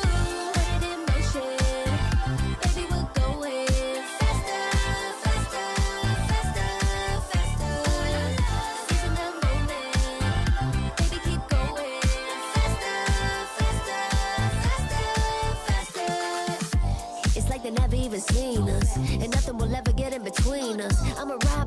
every season. And if anyone try to stop us, we just Everybody, be welcome back. Thanks for hanging with us here as we're in day one of our challenge season for North America in Call of Duty Mobile. And now it's time for us to start talking about match number 2. We saw them on the bracket when we were talking about everything earlier on at the beginning of the show. Now it's time to start talking about them on a more individualized level. Match number 2 is between Zitlalix and Nexus, a little bit more of an even matchup than what we saw there in match number 1. And some newer names that we can talk about here as well. We'll start things off with that Zitlalix roster here, Ton. Yeah, I don't think it would have taken much to get us a little more competitive than what we see in map number 1. But yeah, for Zitlalix, I think, for some of these rosters we're coming into this, and okay, we've seen them get through the open finals. We see them make it to this stage, but we still don't really know what to expect. For Zitlalix, we didn't get to see much of them. We've seen them kind of advancing through the bracket. They did so, I believe, by 2 losers bracket side of things, so they were down there pretty early. They get themselves through and put themselves in a position where they are now fighting in the challenge season. So yeah, let's see how they go. I'm excited to see what they can kind of offer, what they can bring to the table, but as far as we're concerned, we don't know a whole load of what to expect from Zitlalix. Yeah, sure. And then of course on the flip side of things, they have to be facing off against Nexus, Brody. Yeah, this is a bit of a weird one, right? Because this is the former second wave roster that qualified through open finals. They've now been picked up with Nexus, which is, by the way, a crazy legacy to have to uphold, considering Nexus are currently, organizationally speaking, the reigning champions of North America. So that's going to be a weird one for them to kind of be playing under that mantle. For those of you guys who aren't familiar with the roster, there'll be names that you guys recognize on this team. Excellence is one of those guys. Dicey as well. Like, Nexus are a pretty damn good team. They've just picked up Mausen as well, who failed to qualify with Horus Esports. So Nexus are a pretty good team, but I would argue Zitlalix are as well. So yeah, I think we're totally in for a great matchup here. Yeah, I think Horus Esports was one of those squads that we were watching in open finals, kind of hoping that they would have made it through. And we've watched teams that are here now have to fight through them to get here. So it'll be interesting to see what both of these teams can do. Will we get a full 5 for our best of 5 here? Will this be a little bit of back and forth depending on what we saw in the open finals? Depending on the day, actually, it was either the S&D or the control that was the stopping point or the turning point for some of these squads that could keep the series running a little bit longer. So I'm excited to see if they've been able to make any improvements in just a short week's time, or if they've at least been able to do a little bit of scouting. We talk about that, see which these squads did well on which maps in open finals, and maybe kind of find themselves an opportunity to get some points on the board, as well as we take a look at that veto process time and see the choices that our squads have made here for the series. We're going to be starting things off with that Arsenal hardpoint. Yep, Arsenal, Fire Range, Raid, and then Apocalypse and Kurahana if we need it. Yeah, pretty standard across the board. It's a nice pick to go. We got Arsenal coming up first, which we always like. Fire and Range, Search and Destroy, which is always just an easy one. Proper is staring at his screen now. I'm very excited about this one. And then Raid Control coming up, which is obviously very, very solid as well. Yeah, but I just think for me, like, this kind of game is a real kind of litmus test, isn't it? To kind of see where we really are for some of these teams, where you're kind of going to be. It's always a nice one to have when you're not 100% sure which way you think it's going to go, to kick things off. But this will give us a good indicator how one of these teams are either going to go up against Rebels or go up against UD. So yeah, what's the disparity? Where would you rather be? Well, you'd rather be in the winners bracket. Would you rather be playing Rebels though down low? I'm not 100% sure. It's an awkward one. You'd rather obviously just win your games and get through as quickly as possible. But yeah, this is one of those games that we're still not 1,000,000% sure which way it goes. Yeah, good reminder there for everybody at home. Whichever team wins this matchup will be the one that moves forward in the upper bracket, and eventually will face off against dominating force that we saw that was Undream in match number 1. So this is going to be an important series either way. Match number 2, which means that Alex and Nexus is ready to go. So let's dive into it. There we go, absolutely flying in the second game here, Brody. I mean, just with Undream flying through that first series, we're here a little earlier than we maybe would have expected. But for people at home, I'm sitting here saying I'm not 100% sure which way this one's going to go. Are you leaning any particular direction here? I think we had a little conversation and said, like, we were kind of sitting on different sides of the fence here, right? And I think it's probably going to be Nexus, just looking at some of the names on this roster, right? I think it's very difficult to be Zitlalix. You have names like Hitmarker that you guys will know, or Hit from last season on Horus Esports. It surprised a lot of teams to make its challenge finals, so it's easy to lean that way. But I look at Nexus and I look at the likes of Excellence and Dicey, who have experience in the Snapdragon Pro Series. It's difficult to kind of deny those guys' talent. But at the end of the day, I mean, this is just such a toss-up, mate. Like, it's so difficult to kind of ascertain what we're expecting out of this series. What I would say is, and maybe this is getting ahead of ourselves a little bit here, because of course we do have that lower bracket matchup coming up right after this. I feel like of the 3 teams outside of Undream, Rebels are probably, like, just on paper the best of the 3. Maybe I'm blasted for saying that. I know that, like, they didn't perform that well in the last series, right? I mean, they're not showing that way, but you know, certainly it is going to be difficult for whoever loses this matchup to actually survive, I think, for sure. So we'll see. Right now, I'm leading Nexus, though. I mean, we're going to get to find that out. Whoever does lose this game will be going straight up against Rebels this evening. Well, this evening first, whatever. Well, no, I think it's this evening pretty much everywhere at this stage. So, yeah, let's see how it is going to go down between these two to decide who's going to go up against Rebels or who's going to get to go up against UD in a couple of weeks' time. You'd obviously rather get through that winner side of things, wouldn't you? You want to try and keep yourself with that opportunity to lose as long as possible. Just a reminder, you've got to win 2 before you lose 2. That's as simple as I was ever told to explain GSL, and it's always kind of rang true. It's true How it works. It's like a little mini bracket. It's like, you know, get Easter. You know how, like, the big championship brackets are like your massive Easter eggs that you get from M&S, other supermarkets are available. You get like a little mini egg. That's basically what a GSL bracket is. Let's get started from Zitlalix. Managed to find a way through. Well, you can enter back for Nexus, and it's about this little bit of control over towards P1. You want to try and get the spawns for P2, which are currently lying in the favor of Zitlalix. But yeah, this should be a super interesting game. I think, you know, we can always have our expectations. We can always have our presumptions, but at the same time, when it does come down to it, who's going to play better on the day? Who's going to maybe surprise us? Well, right now, Zitlalix not with a bad start. Yeah, and we're already seeing some of those changes for the rosters coming into play as well with this series. Malzin is starting in this matchup for Nexus, of course, was a solid player for Horus Esports, even though they did not qualify. So some of those changes that we've seen already today starting to come into effect for these rosters with the beginning of the challenge season. But it isn't enough right now to get a wealth of time away from Zitlalix on P1. That is a solid P1 performance from them, and already starting to challenge for P2 as well. That's a big gunfight in the backline for Hitmarker to win. If Crow can pick up the fight on the hill as well, that would be huge, but is unable to do so. So back spawns have been ascertained for now for Zitlalix. Nexus should be aware of that fact, and we're now refighting this one from the front. Zitlalix not in a bad spot if they can find the kills. But the problem is if we do keep getting spawned back there and Nexus are in control of the point, that's when things become a little bit more difficult. See if it will find one. And this is a little bit concerning for Zitlalix. Yeah, they're not able to get out their spawn just yet. Good work from Nexus, who are answering back to what was a really nice hold over towards P1. Some really good kills coming on through for the side of Zitlalix, though. Are they going to be able to get through? Spawns have flipped out. Nexus now towards the back side. They won't mind it, though, in complete control.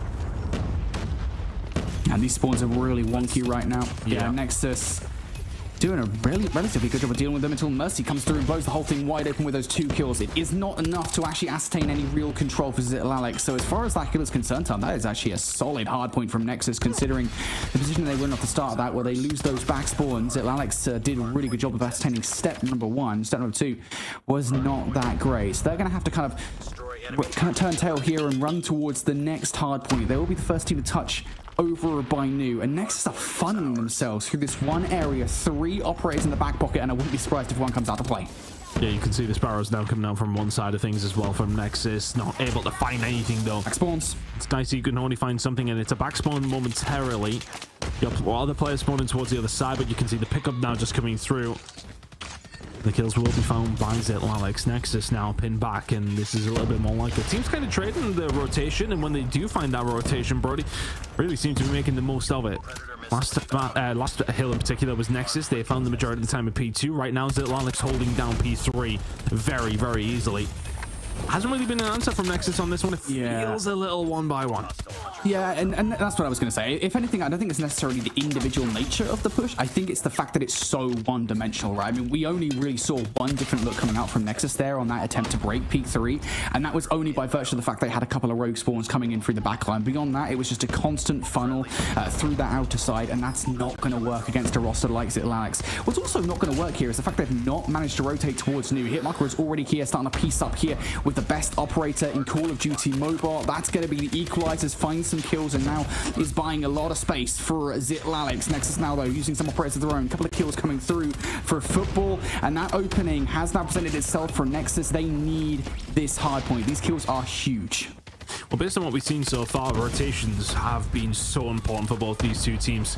Right now, as Nexus the first ones here, they're starting to find the kills, and with that, they will find some time. Hitmarker does find 2, though. Is there a little bit of weakness there? Not quite. Dicey just continuing to survive here. He'll still coming through for the side of Nexus, and it's not necessarily too one-dimensional. You can see one player's actually pushed around the back from the side of Zitlalix. Now everybody else trying to come through. Was it enough of a distraction? That player then falls. Not quite. Nexus still holding on. And it's actually crazy how much it is coming down these rotations, Brody. It is bar for bar each time. Team will get themselves over there. It's a hard break to find, but Nexus don't necessarily find as much out of that rotation. For all that, Zitlalix didn't really get a touch. They did contest. They didn't make it easy and still have a lead as we head over towards P5. Well, that's the thing, right? Zitlalix actually touched that hard point first. They invested operators into that hard point, so for them not to walk away with a full 60 is actually kind of disappointed.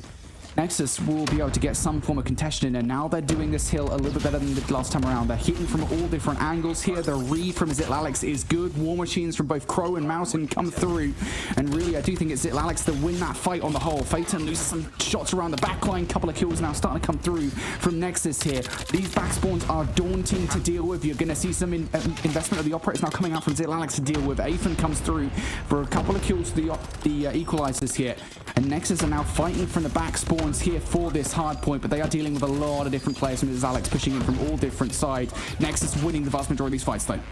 Yeah, the operator is making this a scrappy one, but Nexus eventually cleaning house.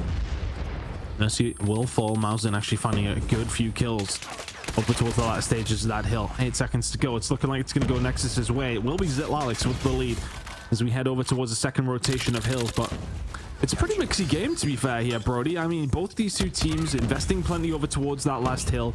You can see Nexus, of course, have caught up from what was about a 60-point lead, now down to a 30-point lead. But rotations definitely do seem to be paramount between these two squads right now. Mauser really putting down some numbers for the side of Nexus. Everybody else on the other side, though, for Zitlalix, kind of, well, carrying the weight. You can see Crow and Jivo doing a really good job, and right now doing a good job over towards P1. Zitlalix, the one who are momentarily in control. It's not necessarily the easiest of breaks if a team can get set up. Yeah, this is where Zitlalix got like... Yeah, I was going to say, this is where Zitlalix got like, what, 40 to 50 seconds off the back of P1, right? So they're certainly showing they can be good this hard point, but right now they don't have any players pushed forward, so Nexus is going to get a continued chance to move through those double doors, get players in over and over again. The smokes most certainly do help obfuscate things quite significantly. War machines coming out once again from both sides, and we're only really seeing a one-to-one trade for it. That's okay for the team contesting for this time. Nexus here looking for the back 10 seconds, and just trying to hold Zitlalix at bay, take some time away from them, and set themselves up for P2. Last time around, they did a solid job as we move over towards this rotation of holding it. Despite the fact that Zitlalix got those back spawns through, this time around, going to be involved in a 4 versus 5 at the start of this one as Dicey spawns out. See if they can hold. Zitlalix just turning the screw ever so slightly, it feels, but Nexus pretty much, yeah, it's nice to have a competitive game after what we've seen in map number on, right? Having a lock in here. Spawns towards the back for the side of Nexus. One player is actually trying to make a move, and that's going to be Mercy. I have no idea, to answer your question, how Mercy finds himself there. 3 kills in a row. That's just going to break a wide open Zitlalix now. 35 seconds to play it for here, and not too bad of a spot to do so. Kills towards the backside. Aethan will manage to find something, but the kill feed is lighting up blue. And if you're a Zitlalix fan, you know what that means. Kills going their way. 25 seconds to play for. Still holding this down and in position to rotate for P3.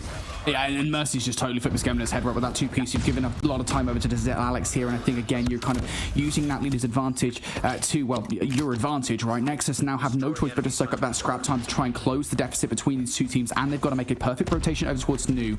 Last time around, Tom, we saw Nexus here really struggle to break on towards this hard point. They continue to push down long. It was a one-dimensional attack. This time, they're doing something different. They're sending players through the cut, trying to influence those spawns towards the back, but they have anything to say about Hitmarker coming through with the equalizers? The answer is no. Zitlalix in control, but now those rogue spawns are coming out to play again. The deal here with Dicey, and well, because of the fact that Phaeton did spawn where he did, they should know what's going on, and you've got plenty in the back pocket to deal with it. The kitchen sink and then some being thrown here from Zitlalix. You can see already the War Machine has been up for quite some time from Crow, found a lot of value with it as well. Hitmarker going to try and hold this angle and does so successfully. Push starting to come in though, and for all you able to keep them at bay. 25 seconds to play for here. And Nexus do have a touch under the point, but Zitlalix definitely feels as if these little moments here and there are being turned into big moments from them, and they are making the most of it. kills coming through for Nexus. That's 3. Trades galore. Alex will take that last 10 seconds of time, and these split spawns are not really that great for Nexus to move over towards the rotation here, Tunt. They will find some kills, so that's going to turn up the heat a little bit of the players that have made that rotation. Mercy has a lot to do. He's already clutched up once in this game. Can't do it again. Crow will actually pick up 1 kill on the rotation again. It's giving Nexus, or is it Alex, giving a chance at this rotation, but now we need to see the hold. Nexus have players in. You're seeing the investment come out as well. This needs to be a full 60 from Nexus, and they're investing like they want it. Yep, they still have 2 other operators available. 2 operators are out and on the field. Mauser, no, going to bring something else in as well to help them along their way. This is a really hard push down for the side of Alex. You could really do with an operator on your side of things, because you are just running quite literally into fire now. Team Football will find 4. Just like that, the 5th is incoming. No doubt there is Crow dead as well. So really good hold here from the side of Nexus. Just running out of fuel. Added to the fire here for Nexus. Not quite. 180 is now being reached. You are around 30 behind, but that's a nice hold with the operators that you had. Can you continue to do so? Nexus have got a ton of time off this hill. I mean, they've brought the lead down to just 20 now as we go in towards the next rotation. Feitan will pick up 3 huge gunfights. Now I get 4 towards the old hard point. That is a big set of gunfights for him. It's now going to provide Alex a lot of space as we move towards rotation. They will be the first game to touch here. Looking at operations on both sides, though, Alex have 3 ready to go. Just 1 for Nexus. If Alex, you play their cards right here with the operators, this is going to be a massive hold. Yep, it's that ebb and flow that we talk about when the operators do start to come in. Nexus invest a lot over towards that previous hill. Alex did have the opportunity to do so, chose not to, and that might have been the right decision, because now over towards P5, you're locking it down. 20 seconds is needed. You have the full arsenal pretty much available. Couple of kills going to come in, though, from the side of Nexus, but not on the ones you needed to. Yeah, Mercy holding this one down. Spawns towards the front. This is going to be one final hit for Nexus to try and find something through. The core is doing phenomenal work. Aetham can find one. Mercy holding the angle. You gotta go if you're Nexus. You can't get there in time. Alex, map number 1 goes their way. Just a really solid rotation towards the end of the game, and it is actually genuinely just a couple of key moments in the game that split the difference between those 2 teams. It was a solid game from both of the teams. Fundamentals great from both Alex and Nexus. They were doing pretty much everything right on paper. It was just about the execution, and as I said, really there is only a couple of moments where I can identify, all right, this is the moment where really it feels like X team has actually done something to beat Y team, and in both cases it was Alex that managed to pull those feats off. It was, I think, namely the first set of gunfights from Mercy. I think as we got towards the second rotation, right, he got a couple of kills that effectively broke a hill that should really have been Nexus's on P2 on that second set. And then towards the end of the game, it was actually 3 kills coming through from Feitan on the closing moment of P4 to P5 rotation that totally changed the game.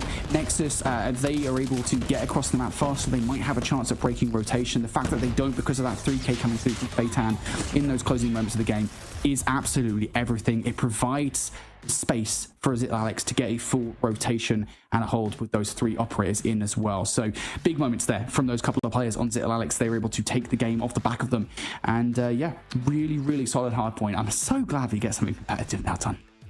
Yeah, and to be honest, I kind of agree with you that it really did come down to a couple of big moments. I think, you know, some people will look at that score line and sort of say, oh yeah, Alex, yeah, pretty comfortable, but I think it was just good operator usage, right? I don't think they necessarily massively outperformed, but you know, you've seen towards P4 where Nexus were holding it down. They invested a lot to make sure that they held that down. They got a full 60, but the other side of things is that Alex just sort of said, okay, well, we're not going to overinvest here. We're going to try and see what we can do.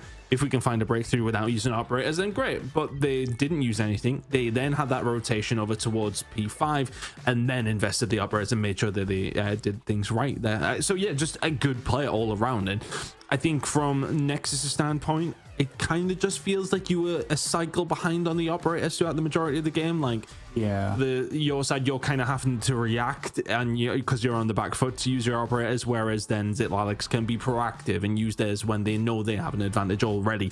So really good player, and heads up here from Alex will find themselves in the lead in this series. Heading into map number 2, it is going to be firing range coming up next, and raid control will be coming up third. If we do need to see the maps 4 will be Apocalypse and Kurahana for map number 5. Based on that though, Brody, I could definitely see us going a little bit further than this. You know, it's not going to necessarily just be the 3-0 that we've seen last time. It very well could be, but I'd be quite surprised based on what we've seen in map number 1. Yeah, honestly, again, I mean, there's just a lot of question marks, I think, coming into this one because we know so little about both of these teams. It's worth saying that there's a lot of players on these teams that, at least for the last few seasons of the Snapdragon Pro Series, have not competed in challenge season, right? They haven't gotten past the qualification stage. For a lot of them, they haven't even competed in the qualifier, in open finals itself. So there's a lot that we don't know about these two teams, and so when we get into a map mode like Search and Destroy, which is just so team-based and so strategy-based, it's very difficult to say, like, all right, well, what do we expect coming to this one? You know, Fire and Range Search and Destroy, it's kind of very bread and butter, it's very cut and dry. You know you're going to have key sniper players sitting in key power positions, and once you take those sniper players out, that's how you break into sites. We also see a lot of great set nade usage at the start of these, or set kind of utility usage, if you will, because we've got stuns and smokes in the mix as well. Off the start of these Search and Destroy rounds, we're seeing a lot more of that for teams kind of breaking into sites. Like I said, I mean, this is Fire and Range Search and Destroy. This is something that all teams across the board, whether even new to the Snapdragon Pro Series, should know how to play. So fundamentally speaking, it's all about the snipers, I think, coming into this. See how the team's going to play it now. Is it Alex on the defensive side to kick things off? Yeah, it definitely feels like one of the more even sided maps, isn't it? I mean, it just depends how teams play it. There's so many times that we'll see it go fairly even, or there'll be no sort of rhythm to it as far as what we're going to see on the attack or defensive side for both these two teams. So let's just see who works it out that little bit better. SKS out from T-Football here. Grenade out! Mercy, set nade.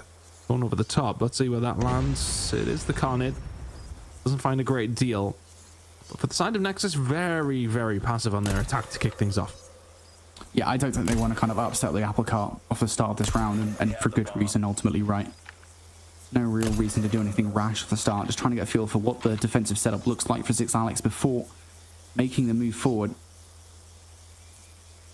And if you're hoping for something aggressive from Zix Alex, you're not really drawing anything out apart from a few wayward snipes from Feitan, and trust me, you've got so many bullets in the magazine in the round for the Tundra that it doesn't really matter. If anything, all Nexus are doing at the moment is just wasting time. Not really having a lot of time to make this push happen, but here we go. Finally, A is the site of choice, and you've got to get past Feitan. And when you've wasted a lot of time, though, how long have Zix Alex had to really set themselves up? Well, they're not deep over towards it. You've got this far. That bomb is going down. Oh, and it is not far off killing Dicey. He'll get away with it. That bomb will go down. But Himarker in a good position to get aggressive. Does get aggressive as the trade's going to be there. Feitan can find one. Feitan can find a second. Is that going to be the straw that breaks the camel's back? Not quite. Blade will find it back. It is now a 3 versus 3. Now a 3 versus 2. In favor of Zix Alex. Need to defuse the bomb. Now a 2v2. Bomb's defused. Never mind. Didn't even see him on it. There you go. Zix Alex will find the first round. Sometimes you're just not keeping track of who's on the bomb site, and there was a lot going on. There was a lot going on. It's fine, mate. I'm not blaming you. It's all right, mate. Nexus, they just were not keeping track of it whatsoever. Zix Alex able to get control of the site. Of course, Feitan comes through for a couple of kills, and that opens up the opportunity for players to retake the site. Nexus just don't have the control that they want, and I want to see something faster out of Nexus here. You know, granted, they did manage to get the bomb down. Probably shouldn't have been able to. Late into that offensive effort. Whether or not they will do again is a different story, because they are playing passive once more, giving a couple of daring looks at Zix Alex, but not really much more than that. Zix Alex will take this all day long, and they'll also take a first blood. That's Malzin down for the count now, and Nexus will kind of be panicking. Malzin seems very influential in that. What are we doing? Feitan finds another, SKS in that situation, with Feitan's already found 4. Questionable. He can now get aggressive. Plenty of real estate over towards A. It feels like Nexus are playing a little scared here in the Search and Destroy. Yeah, you've already lost your most powerful player on the board, and you've lost 3 in that round to Feitan. Yeah, it's a nice trade from Blade, but too little too late at this point. You're in 2 versus 4. I guess the one positive, right, is that Zix Alex have got a lot of power, a lot of players on the board over by B, and not really a lot to speak about as far as an A defense is concerned. If Nexus try to push into sight, though, in towards the trailer, they're going to run right into Mercy. Wait, what? Didn't even try to get the bomb down. Wanted to clear out the trailer first, and they get punished for it. But yeah, I mean, Feitan just does everything there. And to be honest, I don't know what that egregious push out was. I think it was Football that did it in the middle of the map, or just flew out towards the middle of the map and didn't expect Feitan to be watching wood. Yeah, that's not going to happen, buddy. Bit of a change up here. Oh, Himarker will thread the needle. Actually, Hitmarker that comes through and finds it. Crow now in a lot of trouble. If he can find anything out of this, it's a massive bonus. We'll get one before he falls, so not a bad trade whatsoever. But Nexus eventually getting the ball rolling. Phaeton's got super aggressive with the sniper, and now he's like, yeah, okay, you want to push towards that side? No, you're pinned into that side. Phaeton and Hitmarker with the tundras, and that is 3-0. I love that play from Phaeton. You've seen him being playing over towards the backside of tin the entire game. As soon as a big push comes over towards B, straight head down first towards wood, pins them in. Love that play. And you know what? I got to give Nexus some credit, right? Because, like, Blay was at least the player you needed to contest Phaeton in that situation. Like, he at least tried to chow with the Tundra, but just could not get anything going. Now Nexus getting aggressive here in this round. Hitmarker hasn't been much of a problem so far. Finally got involved last round. Now doing it once again with the opening snipe here. Nexus do not feel that dissuaded, but Hitmarker's done his job. Opens up the first blood and has bought enough time now for the rest of the roster from Alex to make their way over. It is still technically a 3 versus 4 on site. Nexus have the numbers and could get a stretch plant down. But still, this is so much more difficult. At least this is the best look Nexus had at offense so far. Oh, he just stopped him. Crow gets around the corner. Ethan was an atom away from putting that bomb down. Doesn't manage to get it. And then Crow will find a phenomenal gunfight. And Dicey, Alex are running through Nexus here in the search and destroy. Feels like they're not got many answers. It's like, oh, let's push this site and plant the bomb and see what happens. And that ain't gonna work at this level. Alex dealing with them on every single level right now. Just feels like every single turn, every single time we see something from Nexus, it is answered by Alex. This is aggression from Mercy. No one's checking him either. Mercy for 2, Mercy for 3. Oh, it's Phaeton. He picks up the 3rd kill. Doesn't matter. Mercy's finding kills elsewhere on the map. Everybody from Nexus is being cleaned up so damn quickly. Mercy and Phaeton. Oh boy, I feel like Janet is at the moment on this map, mate. Attack inside for Nexus for their final swing at it. But Alex with a extremely convincing scoreline right now. Send a little bit more resource over towards B, a little bit more aggressively. Phaeton won't be dealt with by Muzzin, so all of a sudden, does that flip this round back in your favor? Well, it should do. Phaeton has been causing a lot of problems. Make it 10 of them, exactly. He's taken down. First blood's there for Nexus. You have the advantage. Now, what do you do with these numbers and this map presence? Well, for the most part, you're still stuck in your spawn. Still searching it out. Feels like Nexus are quite happy to play slow. That doesn't always mean that is the best way to go. Is it Alex holding down over towards this A side? Let's see what Nexus can do. Mercy will find one 4v4. Oh, GBO tried to use the coverage on smoke though, didn't work out. And now we're looking at something positive here for Nexus. You're in a 4 versus 2 scenario. The last remaining players on Hitmarker, or Alex, excuse me, are split up as well. So we need some individual heroics here. And neither, I believe, of the snipers are up for Alex either. So you are definitely up against it here in this scenario. And they are taking a lot of time to figure out how to do this as well. It's looking like a first round over towards the side of Nexus, which will just steady them heading into their defensive side. And I'd imagine those Alex are going to be a lot more aggressive. They're going to have to be aggressive here. Crow can find one and just gets out scot-free. Atham is there for the cover though, and all of a sudden Crow's left on his own. Atham will find 2. 5 on to the good to Alex after their defensive side. Nexus will now go over towards that side of the map and try and hold these bomb sites down. But it really is, it's going to come down to how much room you kind of give Phaeton here. You find that first blood, you take away the ace in the literal hole here for Alex, and you find the round. Big push coming in over towards the A side though. Can Nexus deal with? Here we go. Alex not wasting any time here at the start of this round. They know they've got to clear out the trailer park and it doesn't work out. That's great from Nexus on the defense, but you've got the bomb down if it's Alex. You take that, but you've lost more and more players now. And I think the Pirate victory is starting to feel even more Pirate kit. You've lost enough players down to a 2 versus 4 and you've been pushing out the side as well. Oh, hold on. GVO's found 2. Players pushing towards it, knowing that they have to clear out this side. There's one player on the flank that's going to have to do something. Blake can find it. He's going to have to find the second pusher with Phaeton with a sniper in hand. It's always going to be tough. 20 seconds, that bomb will be defused. T-Football was there for the support. He'll get the bomb defused, and it's a good start from the defense towards Nexus's side. It kind of felt like Alex were performing like a team who were 5-1 up there on that attacking round. Let's ascend it. Yeah, we're better. We'll do this. Lose a couple of gunfights, you lose the round. It's quite simple. You can't just headbutt a site. Defend the objectives. I mean, I feel like you can. You just got to win the fights, mean, you right? I mean, can, four-head statement of the year, I know, but like, it is just that simple, right? Sometimes, and ultimately, I think Nexus did do a good job of chasing down those kills after the bomb was down. I think losing that third player in the round was really the dagger for Alex, and this time around, they are taking things significantly more slowly, right? They're not pushing too aggressively into the middle of the map. They're waiting for Nexus to kind of exhaust all their utility, perhaps draw out any of those players before making the move forward. So now Nexus have used a lot of their smokes, stuns, and nades over the top. They've chosen their site of attack. AFOM is waiting patiently like a python in the grass, ready to strike. And never mind. Kills starting to be traded. Nathan did get taken down pretty quickly. T-Football dealt with as well. And that bomb will go down, and this is a awful retake to have to try and find Mouse. And just, well, it's hoping that Phaeton is going to make the mistake, and hoping that Phaeton ain't going to hit the shot. He's holding the tight angle. Phaeton, he doesn't want to give this one up, and Mausen was really waiting for a mistake to happen, and well, they haven't offered one up yet. So Alex holding very, very tight here. 23 seconds, you're gonna have to make your move, and there's the mistake. Phaeton will fall. There is your potential opening. Blade's gonna fall on the other side of things. Dicey gonna try and find the front kill. Is he gonna be the one that finds it through the front door? Mosen can find it, another, but left on his own. Hold on a second. This is working out for just a second. If you're Crow, you get the hell out of there. He's found 3 in the round. He ain't gonna find the 4th. Crow will find it. Nice. Still Alex will hold. But it got a little bit scary for a second there. Fair play to Mosen finding a few kills. Yeah, and good play from Crow there towards the end, right? The 1 versus 1. You recognize that there's only 6 or 7 seconds left of time. Don't go for an egregious challenge because you will lose it against the Tundra. Just decides to draw Malzin out and wins the 1 versus 1. So Zittle Alex on map point.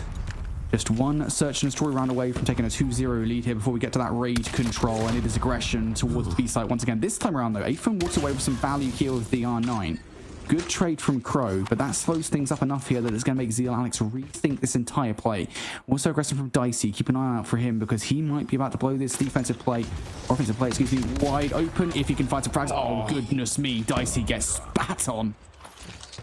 Well, I don't think it was actually a case of making them rethink about what they wanted to do. You could see it was kind of a bit of a bait over towards the B side, but it has now been made aware with Nexus finding, well, not the kill from Dicey, but a little bit of info. Hitmarker now finding himself in a difficult spot, but a spot that Nexus now have to very much respect. Team Football looking for the angle if he can. Hitmarker just playing with them and just giving them so much space. This bomb should be going down over towards A. It hasn't done yet.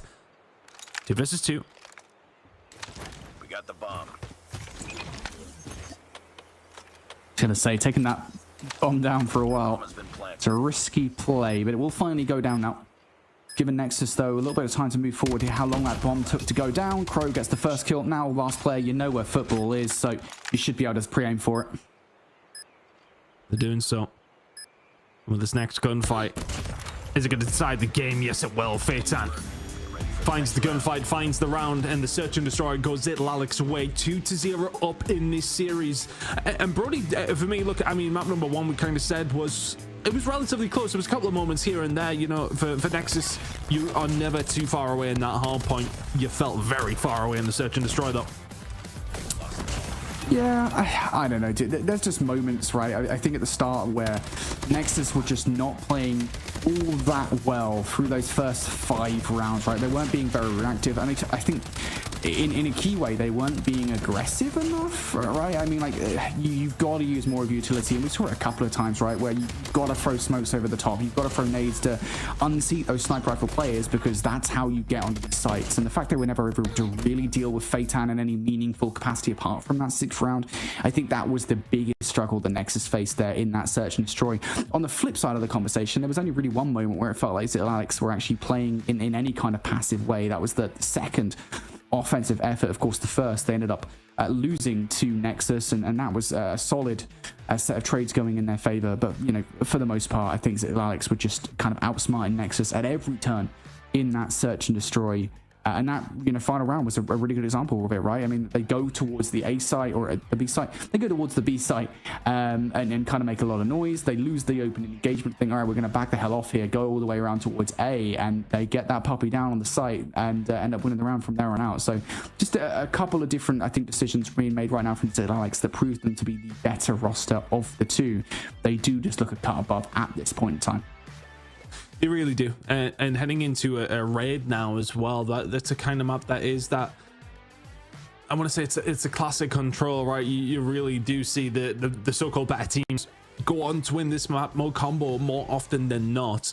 So I mean, what's the route in for Nexus? What's the play going to be? We've seen typically with their operators that there was actually some really good usage from them in that first map. So let's see if that's something they can maybe get going, because I mean, you can find a 5 dead with an equalizer, and all of a sudden you're in a position to find a point, and then maybe that changes the game.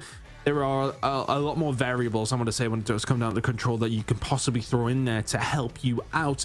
Search and destroy, though, is it like above and beyond, and we got to see that in the scoreline. Let's see what's going to go down in the control, though, because right now we're speedrunning through series, and we might be done on a regular time for us here, Brody, at this stage. But I mean, I don't want to jinx it, touch wood, but at the same time, like, you know, well, yeah, no, we'll be here till 5 a.m. now. But irrelevant of that, if we are here till 5 a.m., we've had some great COD Mobile. Still, Alex, though, at this stage, in a really, really solid spot. Can you close it out in this kind of fashion? I think if they can, you know, for me, Brody, it's I don't want to go as far as saying it's a massive statement win, but it would show people they are here to play. If they can find a 3-0 against a team like Nexus. Yeah, and again, you kind of the players in this roster, Hitmarker, I think in particular, you cannot underestimate Zittel Alex under any stretch of the imagination. They've been solid so far in this best of 5, and I hope they close out here in a 3-0 fashion. For the start of this one, though, Nexus are actually winning the trades for the most part. GBO and Crow will come out for a couple of kills, and that will be enough to provide some kind of resistance. But for Nexus now, they are getting this point done fast and furious style by having to move forward here towards that laundry side to try and create some space. Nexus, once again, are just frankly winning this trade. And now I think short of some kind of heroics here from Hitmarker coming on the flank, this should be a capture. No, Hitmarker's actually going to find some value here, Ton. So there's an opportunity here on defense to stop this point, but they're just going to give it up. Nexus able to, 3-stack, capture that point and bring it all the way home. And now, 2 minutes on the clock? Nexus got a lot of time to make this ACAP happen. A whole lot of time. Slight lead on the life front as well, sitting at 4. But I think, honestly, for me, that what kind of worked for Nexus were the snipers off the rip. We see it quite often, but they find a couple of picks there, gives them that little bit of onus, a little bit of momentum. I know sometimes we don't like to use that word, but it just definitely felt like they had that advantage for quite some time, and they got a bit of an advantage pushing over towards A now as well. Found a couple of picks. They're gonna have to get rid of Hitmarker because he's gonna be a big pain. But a lot of kitchen control here. Phaeton trying his best. Trades just working out in the favor of Nexus right now. GBO will find something just to settle things down, but not so bad from Nexus so far. Yeah, I really like the positioning right now from Zittel Alex. They're not trying to overextend too aggressively. And they've got Hitmarker pushed all the way through. Oh my goodness me, GVO comes through and clears Kitchen out. Nobody allowed in the kitchen right now, and GVO continues on that spree as well. That's a 3rd kill for him. So yeah, Zittel Alex with his arm position are actually forcing Nexus to spawn out all the way over driveway. This is what I absolutely love fundamentally. Raid control, controlling the map as you damn well should. It's forcing Nexus to take a much longer route in behind enemy lines, and that is what, 10 to 15 seconds every single respawn that you're having to waste that you otherwise wouldn't if you didn't have players in those positions. So now Nexus have gotten behind enemy lines. Now they have to start winning these gunfights, Ton. Yeah, Phaeton absolutely screaming for a little bit of backup because everybody pushing their way through this small choke point. He eventually will fall after finding 2. Mauser not able to quite land the shot. Spawns over towards the basketball court though, and that's gonna, well, just play into his hands. Phaeton walks straight into that one. 7 versus 7, 30 seconds to go. Very close one. We can see some War Machine actually now being popped out. It's actually the Sparrow though from GVO. They're just trying to solidify this one if they can. 6 versus 4.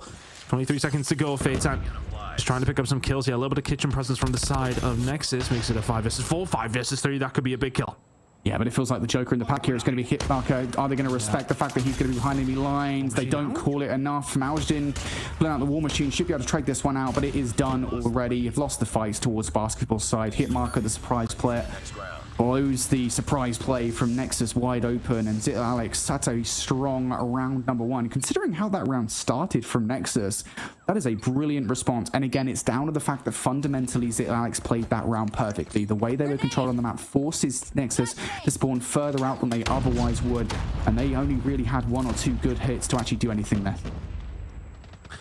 It's a tough one to break down sometimes though, if you can't get like a little bit of map presence, stagger the opposition. That's when it does become a little bit more difficult. Hitmarker, well, I'm gonna find it difficult to find T-football if you're looking in the opposite direction. Nice start for Nexus again though, this time on the defensive side, but a big push coming in over towards A side. Atham there to just pick up the pieces and clean that one up, no problem. Alex trying to get things going. Atham absolutely dominating the middle of the map. Good start from Nexus here. This is much better. Solid on the defense, and crucially, they haven't allowed what happened to Alex in the first round to happen at the start of this one. B is totally secure, not a single tick given away. Alex, though, have decided, because there's no map control from Nexus here, to just push the buttons over by A. Only one player to kill with inside elbow, and that's going to be Malzin, who has to push all the way back down to 50% HB. Need some help from the team. Mercy now covering that from the middle of the map as well. Every single point of entry is being covered right now from Alex, and Nexus are being forced to make individual plays and individual errors as well. Mercy with a purifier inside the kitchen. That's a foul that you have to make if you're Alex. Second tick now through. We need to see some double chows, Tom. GVO is doing well to hold down from the money side, but Nexus eventually, well, getting something done. They will find a way through somehow, but at the same time, like, I mean, I was expecting the operators to maybe come in a little bit early. Football isn't able to make most of it. How is Crow somehow won that? A is ticking over still quite nicely, and now the push over towards B. Brody, you're not happy about something? It's just ridiculous that Crow's able to get that 3-piece by A, right? I mean, it's just such a nuisance. He's now going to continue to happen A, while the rest of the Nexus roster are kind of having to split their forces, right? You have to send players to deal with Crow over by A, and you're weakened over by B for it. Crow getting that 3-piece in 3 different locations completely turns this round on its head. Alex now have a chance. The thing is, though, Alex, you've made a lot of inroads over towards both sides, but you haven't captured one yet.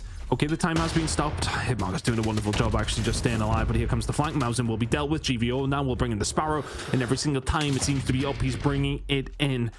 Nexus, I've seen at one stage had maybe 4 or 5 operators available. I haven't seen any good usage come out yet, and that may well be the difference, because Alex have now pressed the accelerator. They brought in 3 of their own. T-Football is the only one who can answer back with a kill against Mercy, but now on 8 versus 4, Nexus are being picked apart at the seams right now.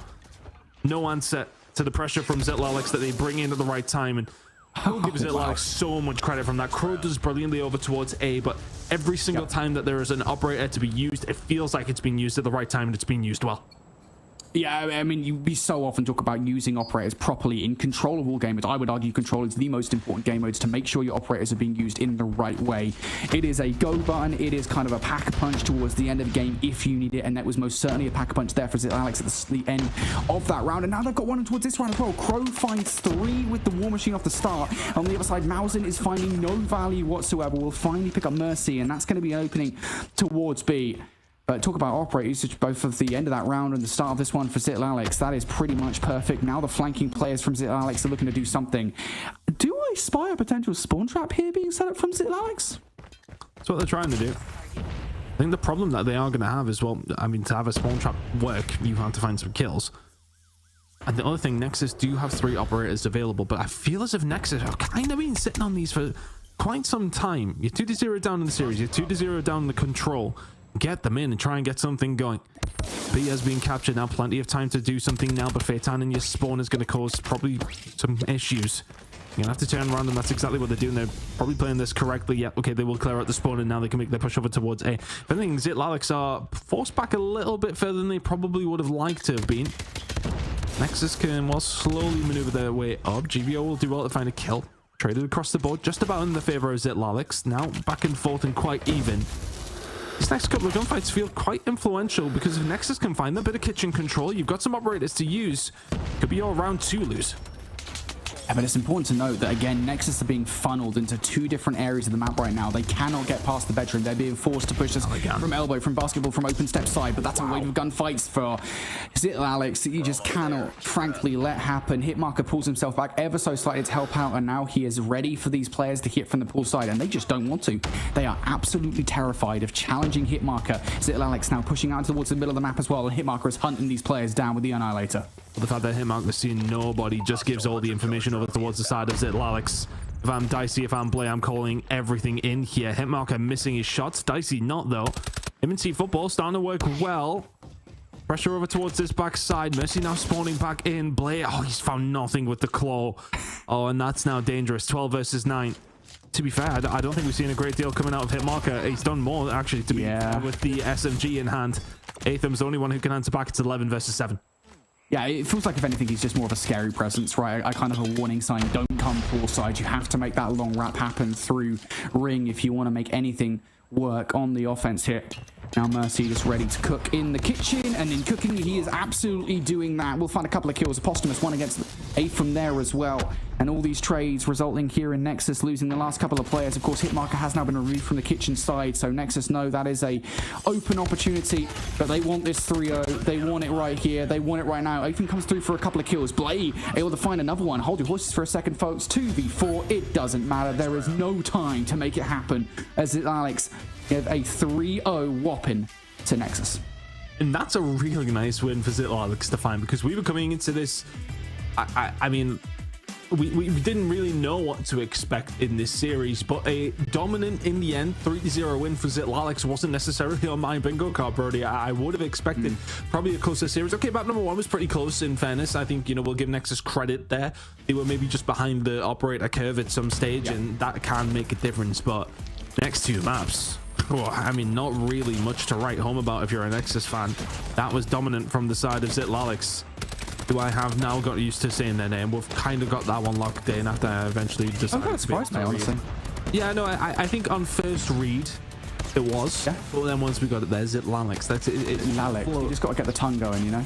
Yeah, well, yeah. So wonderful work from the side of Alex to get this one done.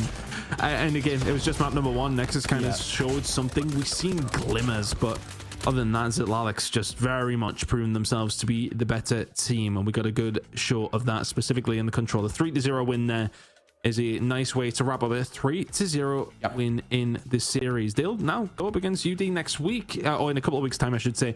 And hey, that's a nice win to find. Yeah, just very quickly here, I'll say I want to shout out Alex, because not only did they win that series 3-0, but they did something that so many teams in SPS do not do. Like, the control of Bedroom on raid control is something that does my head in when teams just don't do it, like, ever. And like 99% of teams just don't do it.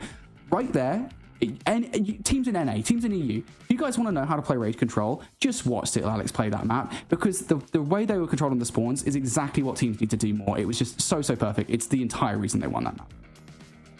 PSA from Brody here, making sure that everyone has their gameplay down for the next time we see it happen, because if it's not done the way Brody just said, he's gonna remember.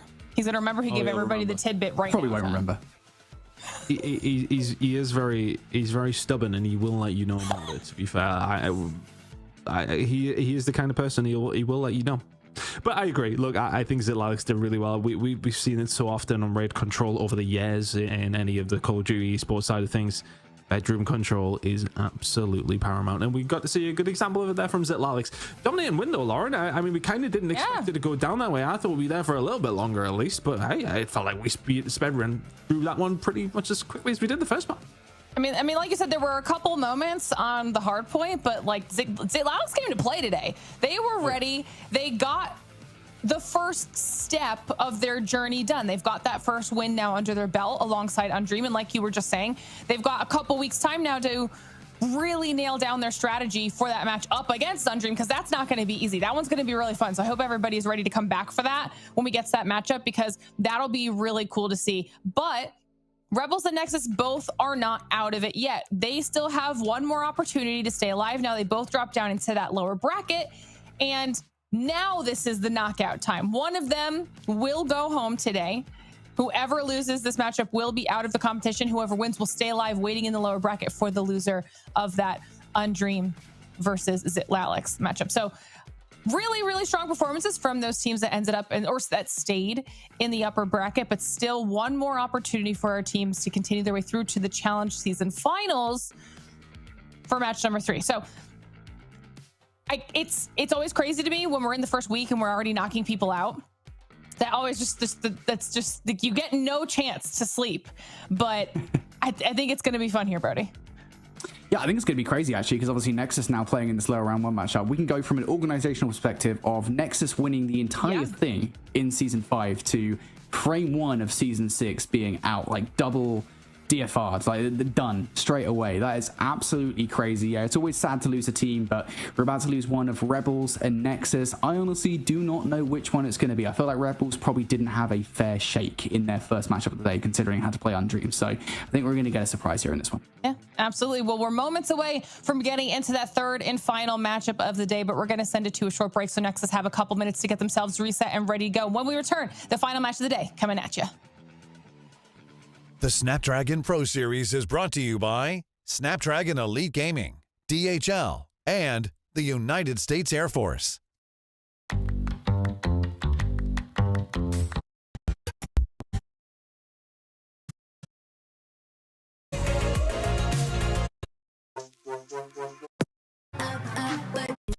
Making moves just to get my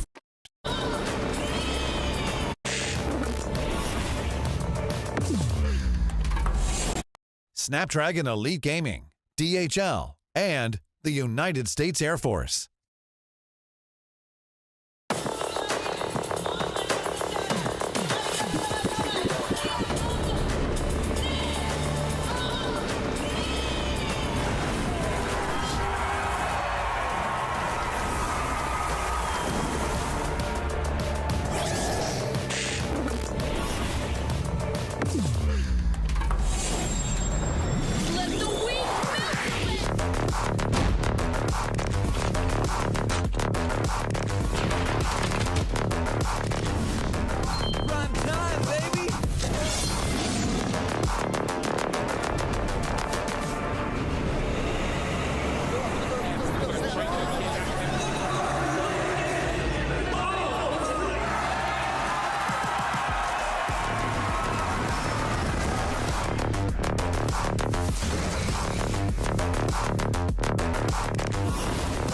Looks like the players are ready.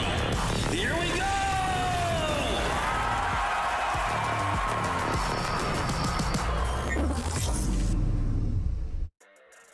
Hello, everyone, and welcome back to the Snapdragon Pro Series. Thank you so much for hanging with us through the break. Hopefully, you were able to get some snacks, grab a drink, more than enough time for a bathroom break. Welcome us back here for the third and final match of the day. And this is an elimination match, just to be clear, for everyone at home. One of our teams will be going home after this series already. Somehow we got through two very, very strong 3-0s in our upper bracket out of both Undream and Zitlalix, sending Rebels and Nexus down into that lower bracket. And now it is up to these two teams to decide who will be staying alive in that lower bracket, who will be trying to continue through to those challenge finals. So it is all on the line now for these two teams out of Group A. And if you're wondering where the rest of the teams are, that's in Group B, and we'll be doing this exact same process for them next week. We will be sending another team home. Two more teams stay alive in that upper bracket. So lots of action coming your way for the rest of our challenge season. But for now, it's all about Rebels versus Nexus. We saw the performances, obviously, out of both of these squads, and hopefully it's going to be a little bit closer, but still, I think potentially a little bit of struggle here for Rebels, Stan. Well, it's hard to say because look, Rebels are going up against one of the best teams in the region, if not the best region, the best team in the region. So I think it's a hard one to kind of judge with. I was saying we kind of had our litmus test when we were going to both those games to kind of make a judgment, especially the second one of where these teams are at. Zitlalix kind of did surprise us in a certain kind of way, that to win that 3-0 in the fashion that they did. Does that say more about them, or does that say more about Nexus? Well, we're about to find that out. I think we're still heading into this one and sort of saying, okay, well, we kind of really don't know which way to lean on this one, because we don't know how, for the side of UD, how strong they were in comparison to Rebels, or was Rebels' performance lackluster?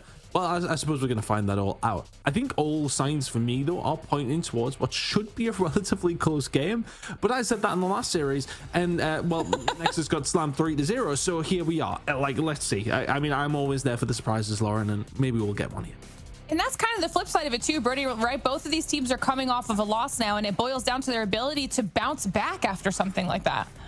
Yeah, I will say, I think in that department, at least, I think it's probably easier for Rebels to bounce back, just because obviously, like, you just lost 3-0 to Undream of all teams, so it's just like, well, yeah, what do you expect, right? I know the fashion that they lost 3-0 is kind of difficult to, that's going to be ultimately a difficult pill to swallow, but I do think, like, ultimately, easy to just kind of throw that away and just be like, look, it was Undream, right? It was a 3-0, doesn't matter. Like, we're going to go into a much more easy, there's no easy matches, but an easier match for the next one. Whereas I think on the other side of the conversation, you know, we were saying that Zil Alex and Nexus is a toss-up, and so I think it's more difficult for Nexus to walk away from that matchup and say, hey, like, we just got 3-0, like, where do we go from here? Like, it's much more difficult to mentally bounce back when you don't have a very easy excuse per se. So I think Rebels are probably going to be coming to this one with a very clean slate.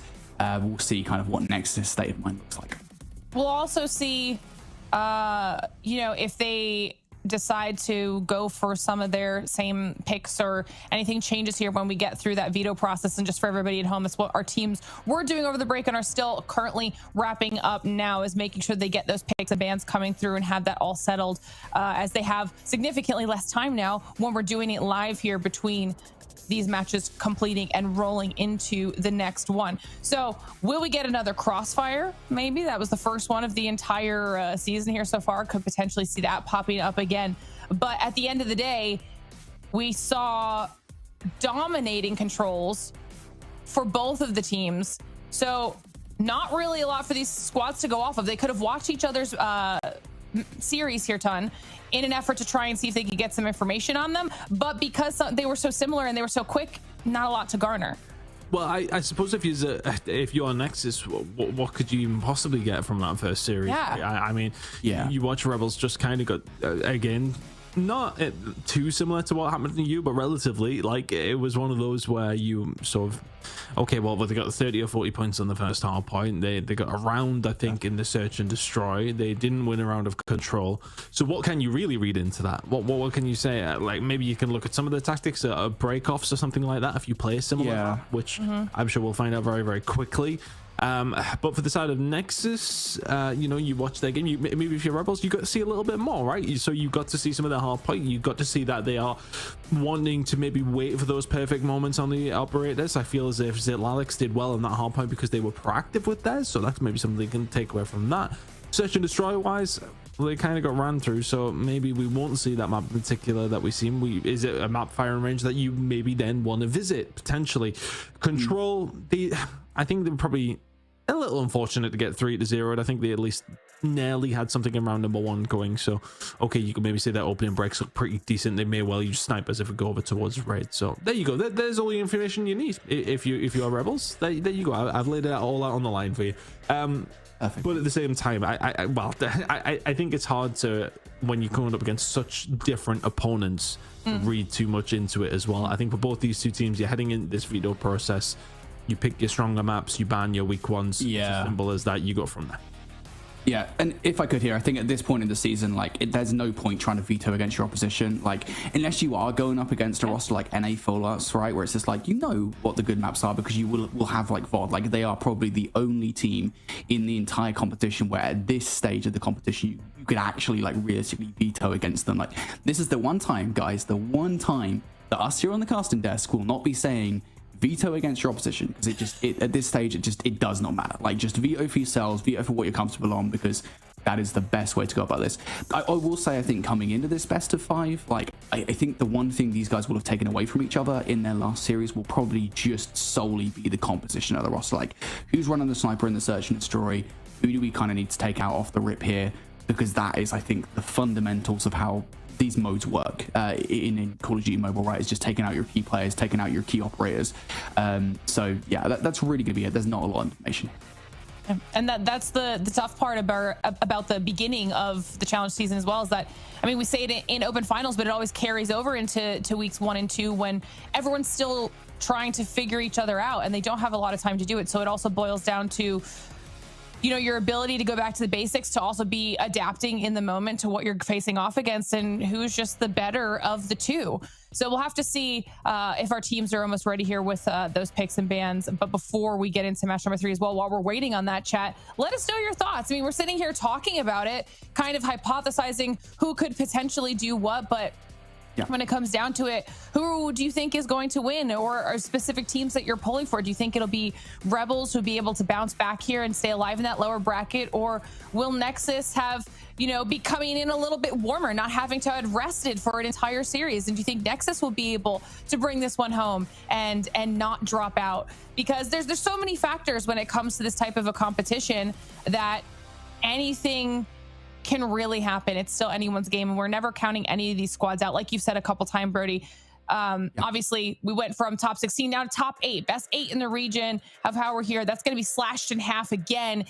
It's always tough with how quick it's happening, but there's a certain level of skill to have even made it this far that everyone has. So, and as we're saying that, we get the picks too. All right, Summit Hardpoint here, Tom. Yep, Summit Hardpoint to kick things off. I think if you are Rebels, that's potentially nightmare fuel.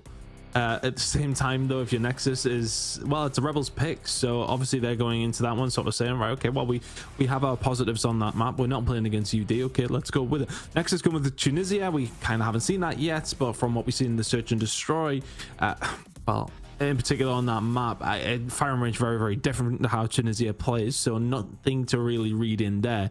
And with the raid coming up there, Nexus will be more than happy with that as well. Hacienda, if we need to see a standoff for map number 5 as well, which will be the first time this season, that'll be interesting as well. So yeah, interesting map set. I think if I'm Nexus, I'm potentially a little bit more happy about this one. I suppose the only thing you can read in the Tunisia pick is that it plays pretty similar to Coastal, so I suppose you can maybe just try and make a judgment call based off that. But it's really hard to say. As we kind of alluded to throughout that entire conversation we just had, it's hard to really pick some of these reasonings around how things are going to happen. We're just going to have to figure it out. But on a base level, there's kind of some things there. Yeah, and I will say as well, the raid control is going to be the interesting one for me, is because, going back to the comment I made before we went to break, right, is the fact that I think Zittel Alex are playing that raid control so damn well. Like, it's in a way that you wouldn't really see any teams. I don't think you're going to see Rebels play raid control like that, right? So for that, I don't think it's really going to be a stress point for Nexus at all, even though they just got 3-0'd on that map mode combination. I think, again, it's a very different play style that you're going to encounter against Rebels. So that being in the best of 5 is not a stress for me. And also equally, I don't think Summit being in the best of 5 is particularly concerning for Rebels, right? I mean, they got slapped about by Undream on it, but it's not like fundamentally they were doing anything wrong. They were just getting outslayed. So I think for me, just coming into the series is kind of a clean slate for both teams. Well, now that we have our picks and bans through, we've been chatting enough about these squads. It's time to determine who stays in the challenge season and who is eliminated, because match number 3 between Rebels and Nexus is ready to go. So let's get into it. Yeah, we've been yapping for a while about this series, so let's see how it's actually just going to go down. I think, we've kind of beat the drum of that. This is a hard one to call, but Brody, I mean, I always do tend, I'm not so much going for predictions. I'm not going flat out on those ones. I think it's lazy, but at the same time, I don't know if I have anywhere which way I'm leaning on this one. I'm just trying to ascertain where you're at with this, because for me, I think it's very, very difficult to call on what we've seen. Nexus maybe not as good as we expected. Rebels, that's kind of what we expected to happen to them. Yeah. So am I weighing it up that way? It's really hard to say when both teams have played somebody completely different. The thing I will say is I don't think we've seen Rebels at their best just yet, right? For a couple of reasons. First and foremost, I think, again, they played Undream, so it's just like we didn't see any of Rebels actually playing well in that best of 5 because we frankly couldn't. And I think secondarily, they're not playing their best players right now. Like, again, they have Yawn on the bench, I believe, so like just bring him in. Like, I don't know if Yawn is actually available tonight. I don't know if he's like supposed to be playing these matches, but I would definitely be subbing somebody out for Yawn right now. But it makes no sense to not have Yawn playing. Like, bring like Vertex out the match for Yawn. Like that's like an instant swap that I would be making. Maybe not a like for like operator swap, but like just give Yawn like the equalizers and it's fine. Like I think it's just the way that you should be playing right now is just bringing your best players on the field, because you definitely need that. And again, like we haven't seen Rebels playing firing all cylinders yet, so that's something to consider. Okay. But again, same could be said for Nexus, honestly. Like, who knows coming into the series? Yeah, I think, if you are Rebels, you definitely had the harder of the matchups, but I mean, Nexus didn't necessarily make theirs look great either, I want to say. But I don't know, it's hard to lean in any direction in this one, but then that's kind of what we like when we come into these series. This is an elimination match. If it's not a close game, then how have the teams even ended up here? I'm just trying to have a look through as far as like who they kind of matched up, they didn't run into each other as far as I'm aware. I think that would have been quite surprising had they had done and ended up in the same group. So for them to, you know, not have necessarily too much info on each other, like it is a difficult one to kind of lean towards it. I do actually have the picks and bans and what was actually banned away here. So Rebels got rid of Arsenal, Nexus got rid of Slums. What are we doing? Then of course we've seen the summer pick coming in from Rebels, and then going over towards the Search and Destroy. It was a ban of Coastal from Nexus.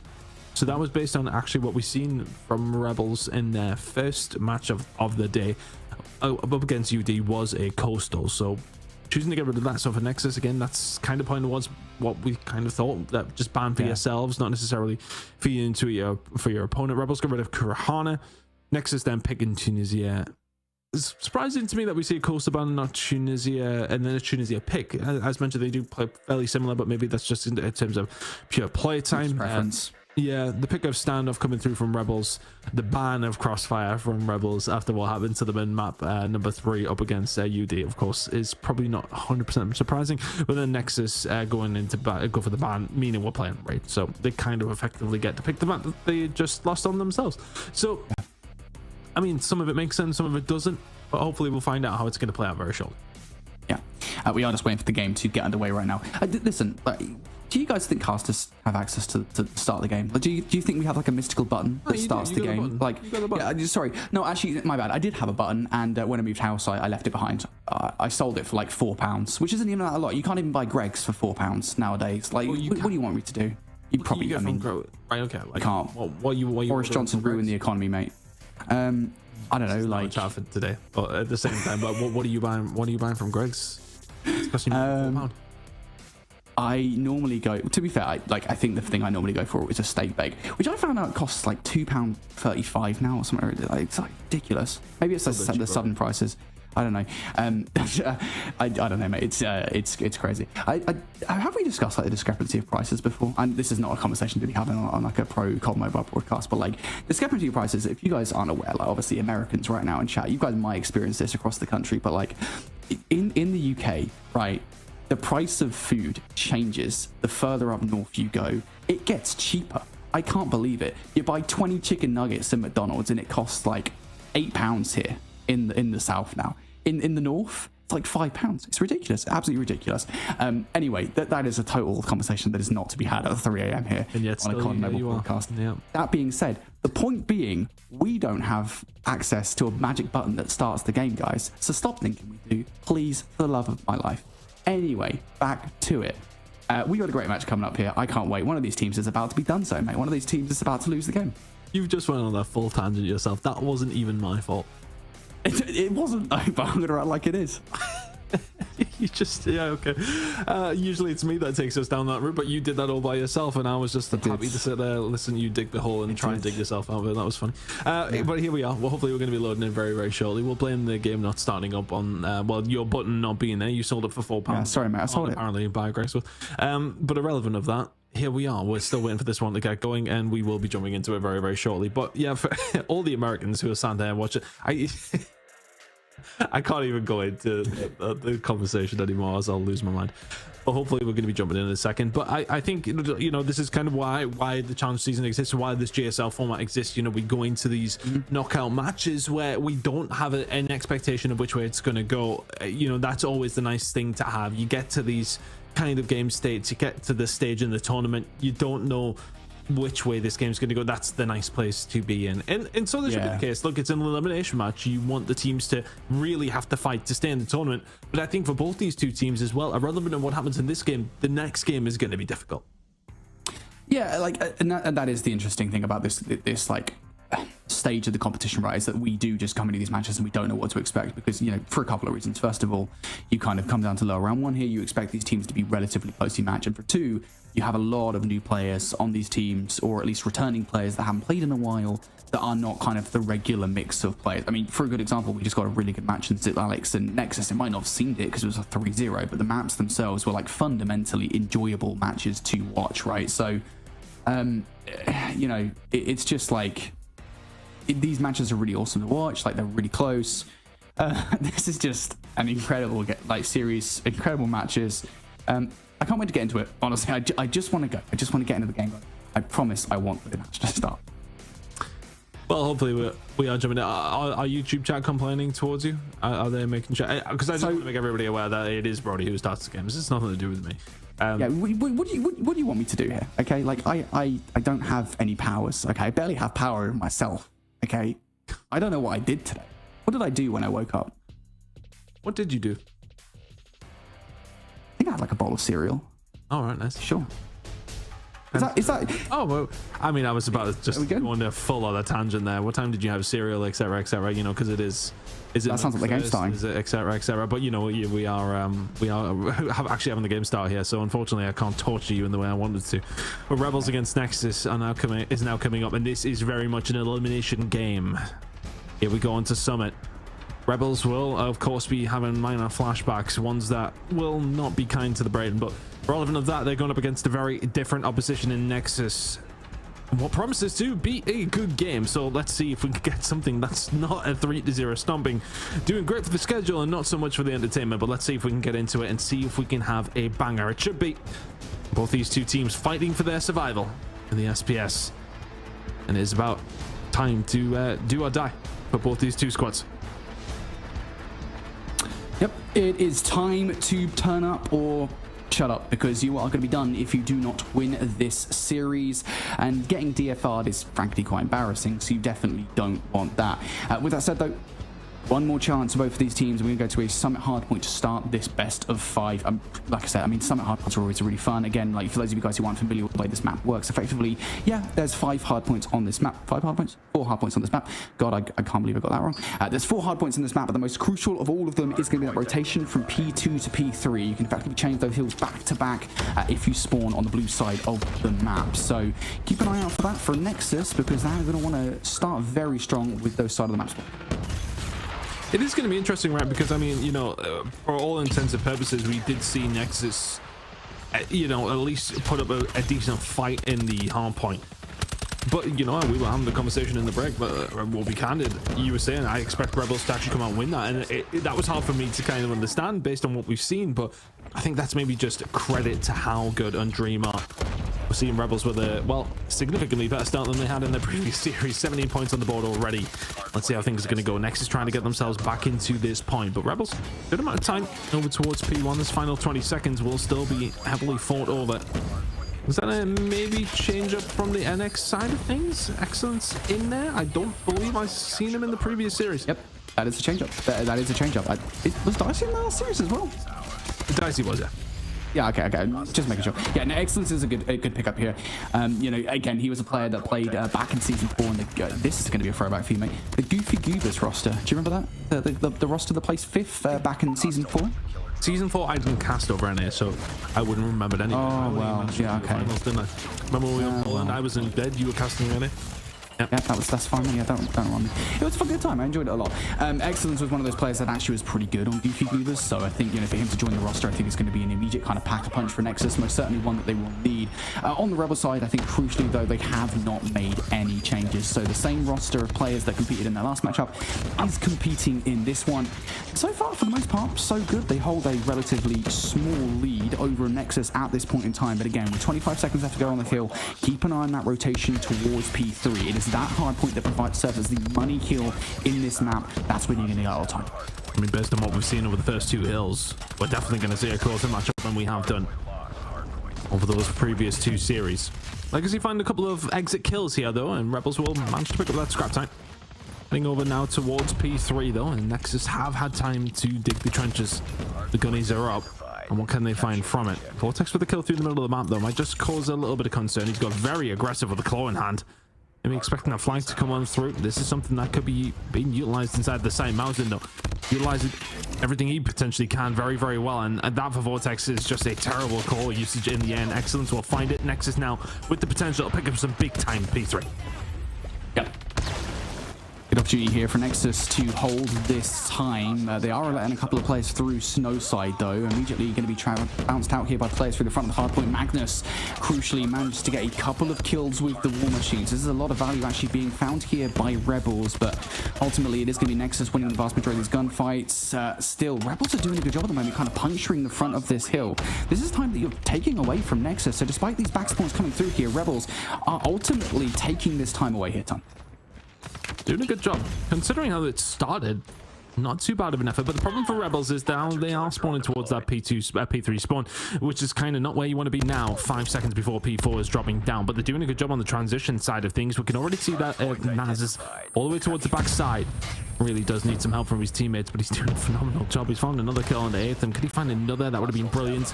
Not quite, but it has opened up a little bit of room for Rebels to get themselves in 55 seconds here left to play for.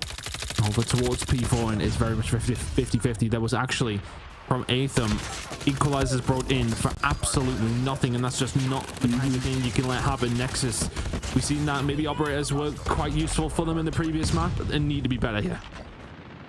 For sure. Well, Rebels right now 35 seconds on the board here. Still left to get inside this hard point. You've got those back spawns pretty much locked down, and Nexus will only really give one more fair shake before rotating away towards the next set of hills. And look at the amount of players up top that have control of top snow side. Rebels are keeping an eye on it, but they do get broken through by Nexus. That's 3 kills here. You can really afford to give away, but ultimately I think Rebels right now looking a lot more well put together, and this is what we were talking about coming into this game time, as we were looking to see Rebels actually firing on all cylinders. This is a totally different look from them. We're actually seeing what they look like when they're given the opportunity to actually play as a team and not just getting absolutely stomped on by the likes of Undream. This is a much better performance from them, and we come in the second set off the back of a solid P4 hold with a lot of utility on side of Rebels. It's looking good for them. Although I've seen Vortex call his claw in twice and yet to get a kill with it, but doing a solid job with everything else. 18 kills to his name. If he starts stepping that up, then all of a sudden Nexus could be in a lot of trouble. Speaking of trouble, Rebels might be in that spot themselves. Dicey finding a few in the middle of the map. Atham trying to combine here with the shotguns out as well. Nexus trying to get some decent time. I suppose the investment there, actually, I don't mind at all. Mausen will find 4, make it 5 now, Mausen. Sensational work. Have to make sure that they get something from this. It's not necessarily the moment of where you're going to be able to find a great deal of time, or are you? 20 seconds remaining here, and that kill feed has been all Nexus over the last 10-15 seconds. Yep. Nexus in control for the back 15 seconds here. Again, though, rotations have been kind of the name of the game so far in this hard point, and Rebels, well, they don't currently have control of the rotation just yet, but that wave of gunfights, I think they might be able to do so. So should be Rebels moving in for the rotation towards P2 now. They do have the rotations towards P3 as well after this hill is done and dusted, but they've got to fight for it. They've got to make sure they win the gunfights here towards the next hard point, and those 3 kills from Naz are pretty much everything you could ask for. Just one more player to contend with, Ton. It's Mausen who does pick up a fight here and actually will enable a couple of wayward spawns to come through from Nexus to potentially rotate towards this hard point. But still, big gunfights coming through here for Rebels. Yeah, USS 9 still looking pretty powerful, right? We tried to nerf it, we really did. Still looking good. Magnus, Naz doing a decent job. Nexus will finally get themselves through here, but if only momentarily. Concession coming through. Naz continues to survive. Just feels like Rebels have got an extra gear, and when they need to find it, they do so. Nexus, though, is very much still within that touching distance. Having a look at the operators that are available. How influential is Dicey and Excellence going to be heading over towards P3? Right now, it's Rebels in control. Big gunfight going to go down on ice, and that's actually going to be won by Atham. So they're going to be able to get themselves through here. Nexus should be spawning over towards this backside when they do actually start dropping, and they are. P3 rotation semi there for Nexus, but Rebels very much here on the forefront as well. Again, this hill last time around was not ultimately that great for the team in control of it at first. Rebels trying to break early on. It is important to say that you can break through the front if you use your operators correctly. Zio does want to do exactly that with the death machine, trying to find some more value. That's 2 kills already. Rebels knocking at the door, and that's 3 for Zio through the front. But Nexus, they have operators of their own. They know that's the only way to fire back against the operators of Rebels, but they have to win some of these gunfights. Done. Yeah, Rebels now have 3 available as well. Magnus now going to call in the war machine, can find 2. Decent value, would like a little bit more. Vortex finally getting something on the board with the claw, make it 1 and 2. Excellence can find 1, continue to survive. Nexus batter back with what they have as well. well. Operators are plenty from both two teams, but that final 20 seconds looking like it's going to go over towards Nexus. We're going to have pretty much a tie game by the time we head over towards P4. It'll be very close at least. It's going to be maybe about 5 or 6 for the side of Nexus. Spawns coming in. Not good spawns for Rebels. You can see one player spawning out. Not going to be a fight over that scrap time. We'll get them out with the final 3. But the kills over towards the backside is what's going to be important. Everything being thrown in by both these two teams. Legacy holding it down to the back. This will be a huge gunfight to win and finds a 3. There's the rotation for Rebels. Good time on offer here. Yeah, but you just lost one of the crucial gunfights down Snow as well. So Nexus really starting to knock at the door of this hard point. Apham sliding through with the R9 does find a little bit of value, but again, just losing that one player from Snow side creates a snowball effect towards this hard point where now Nexus are able to push through, and wayward spawns will start to be experienced here from Rebels. They're going to have to hit this hill one by one, and it is very individual on the push back through. Nexus have just broken in here, Tom, within 20 seconds. This could be a pivotal moment to look back on in this game. Gonna be massive. Legacy finds one with Equalizer. Aethermody finds one as well. Both these two teams, there's been good usage with the operators, there's been poor usage with the operators, but that's a big kill feed for Nexus. And that could be a massive 15 or so seconds in the grand scheme of things. Still going where they left off here as well on this point. 5 seconds to go. Contested as well. Melson shooting some bodies whilst we're at it. And have Nexus just come alive at the right time. They were down heading into this for a second rotation. They are up heading into the third. Gunfights coming through for Rebels though for some potential good time over towards P1. They found some decent moments over towards this hill. It's a close game. We should be ending on this rotation, Brody. It's been a hell of a hard point so far. Yep, absolutely it has. And again, keep in mind, these important rotations are everything from map control, important operator utilization, as well as we get into this final set. You don't want to slip up by giving a wealth of time away on P1. Nexus currently on the team about to cross the 200-point threshold. Rebels trying to approach from up top. That is a big set of gunfights from Vertex, who was not there in the series versus Undream, is now turning up for sure in this one. About to break 40 kills for Rebels. Those are important gunfights going down, but ultimately Nexus is going to win the vast majority of them. And for Rebels here, you might want to start thinking about the rotation time. You're giving away a ton of time on P1. Oh, a lot of time. Now it's going to try and stop that bleeding. Not for a great deal. I will say Nexus are up, and you look at those dots in the top of your screen. 4 operators available. Rebels haven't got a goddamn thing. Zeo will finally get something up, and these guys have to find incredible value. Naz does better now with his normal gun than we've got to see with the Purifier. And all of a sudden, Blay will find a way through. Great gunfight to win. How on earth has he won the third as well? Blay with a big play. Rebels now going to be in a little bit of a difficult spot. Gunfights as well. They've done so well to slow down that bleeding. And now for the side of Rebels, is there anything up and running? Well, okay, the death machine is out and maybe causing something, but Nexus still have 4 operators to bring it. Yeah, Nexus really working with backup plans here. If they lose this hard point, they're making sure they've got the rotations towards P2 as well. And of course, the wealth of operators available to them. Going to use a couple here to try and garner some time away from the last remaining players from Rebels on the hard point. Vertex going to slide out though and actually pick up some time here. So Rebels still looking for this back 20 seconds. Wayward spawn comes through from Mausin. Might be able to catch a couple of players off guard, but you've already lost your players inside the hard point. Down to a double kill from the Hunter drone from Legacy. Rebels now soaking up some time, and this is worst case scenario for Nexus towards this rotation. You've lost the roto towards P2. You've got 3 operators. You have to use them correctly. Break this hill almost immediately. I wonder though, for Nexus, would you rather have used those operators when none were available for the side of Rebels? That would have been my play.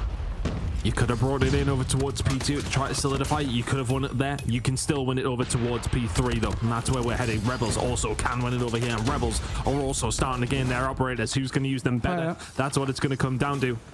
Magnus will find a couple of big pressure coming in. Rebels inside of the point, but this find from Mausin could be devastating. He only finds one. Naz can find another. Rebels are 30 seconds away. Couple of operators already off the board here. Couple more still to go from Nexus. Excellence will find 2 through the front, but Legacy has the equalizers, can just basically turn and burn through the front of this hard point. No players pushing around the back now. It's all coming through the front. He managed to get through the front. Zeo can find 2 though, just to rebuff them as best he can. Magnus needs to find the gunfight and does. Not quite everything is being invested from the side of Nexus, but Rebels have nothing left to roll with. No way. Dicey is got to be the guy that does something here.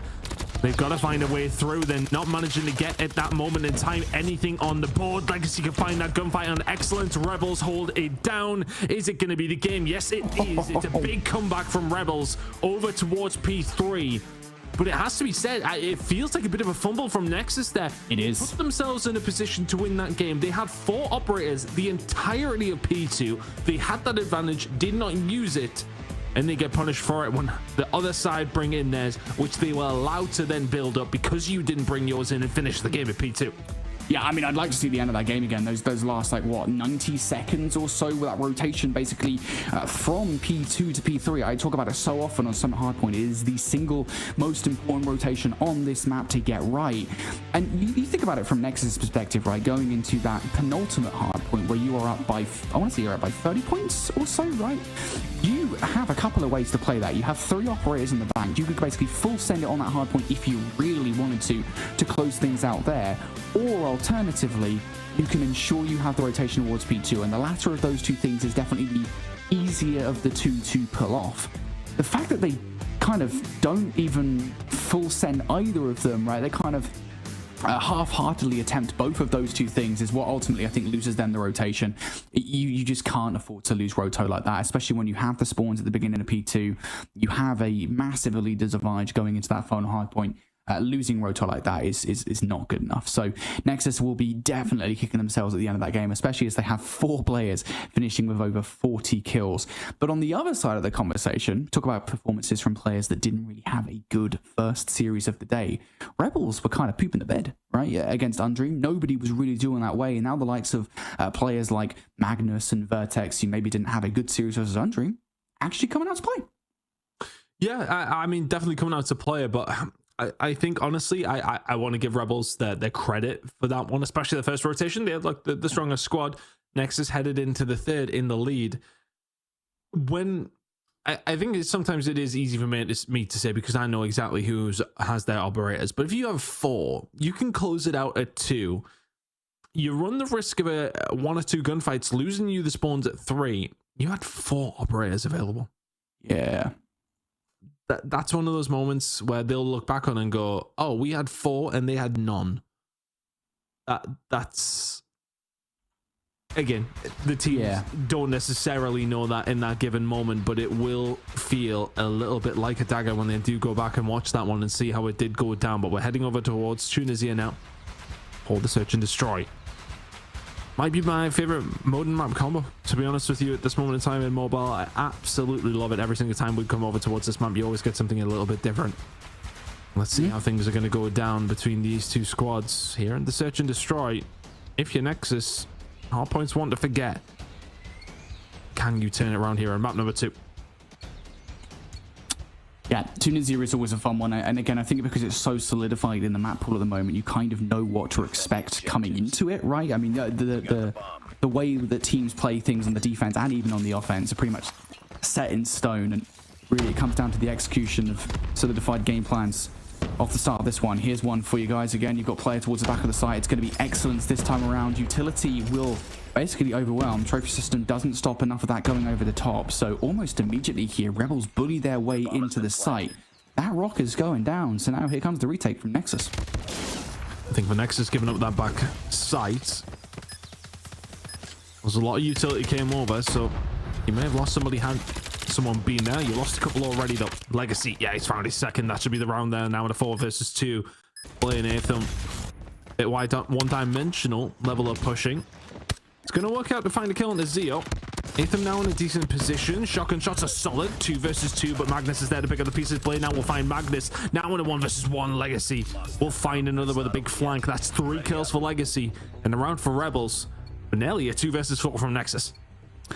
Yeah, it is just like Rebels, right? I mean, starting that round with the offense that they got, right, where they just managed to fully remove Excellence from the back, and there's really no resistance from Excellence whatsoever. The utility just kind of unseats him. He's not ready to take the fights in the fashion that, well, you probably should towards the back of the site. And again, we always talk about the fact that if you lose control of the site, it's very difficult to regain it. So Rebels really off the back of that initial end up taking the round away. Now we're seeing something different here, a bit of a slower approach at the start of this round for Rebels. You've lost first blood. Red Legacy peeks out towards B and gets punished for it. So now Rebels gonna have to do this. How numbers? I don't think necessarily know it on site. How is he just walking through the site? And how have Nexus got away with this? Naz will fall. Very passive setup from Nexus. Eventually will work out. Magnus now left in a 1 versus 4. I was like, am I delirious? 3 a.m. Am I just seeing things? Is Naz just walking through the middle of the site? Well, the answer was yes. Didn't find anything for it though. And Nexus looking to tie it up here on the more favored defensive side. Magnus will do very well to find this 1 versus 4.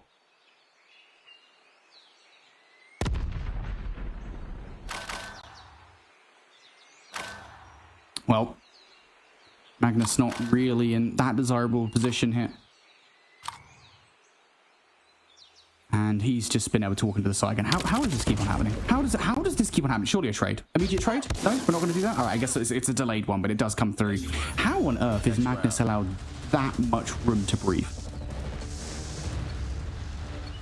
It definitely seems like a bit of an oversight. But irrelevant, Nexus will win that one. I think, to be honest, I think Naz and Cole, when they find themselves in that position over towards A, is there maybe a little bit of a surprise that they aren't catching players where they would typically be sitting? Is it that maybe slightly off meta hold? You can see how tight they are. Yeah, Ethan, he's going to get picked off here. Potentially gets out though. That's the time where you just need an AR to maybe pick up the pieces, but Naz with the sniper isn't able to hit the shot. All of a sudden, Mounted is. Vortex will get taken down. Zio will find 1. 4 versus 4. Trying to follow up with some more kills here are Rebels, and they're going to get it. Big frag from Magnus. The players that are technically on site from A are not on site really. A couple of kills do come through from Excellence though. Now Atham, who has his position revealed, looking to get it done with the R9. Not going to be able to do so there. Rebels just kind of waltzing their way into the site. If I'm Rebels, I'm hitting A every single round here. Does not seem that Nexus have worked on the setup whatsoever. It's just very, very, very passive. And the advantage you have over towards A is there's 2 entrances from the attacking side, and they are both very narrow cuts. So you would think typically a hold does work there, but Rebels will choose to, well, push over towards B instead. Worked out the first time, can it work out the second? Play towards the back, a little bit tagged up. Gunfight gonna come through. He's gonna lose it. Excellence did find one just before that though, and they'll find a couple more. Nexus doing a little bit better over towards this B side. Infinitely better actually. Magnus left on his own in a 1 versus 3. Yep.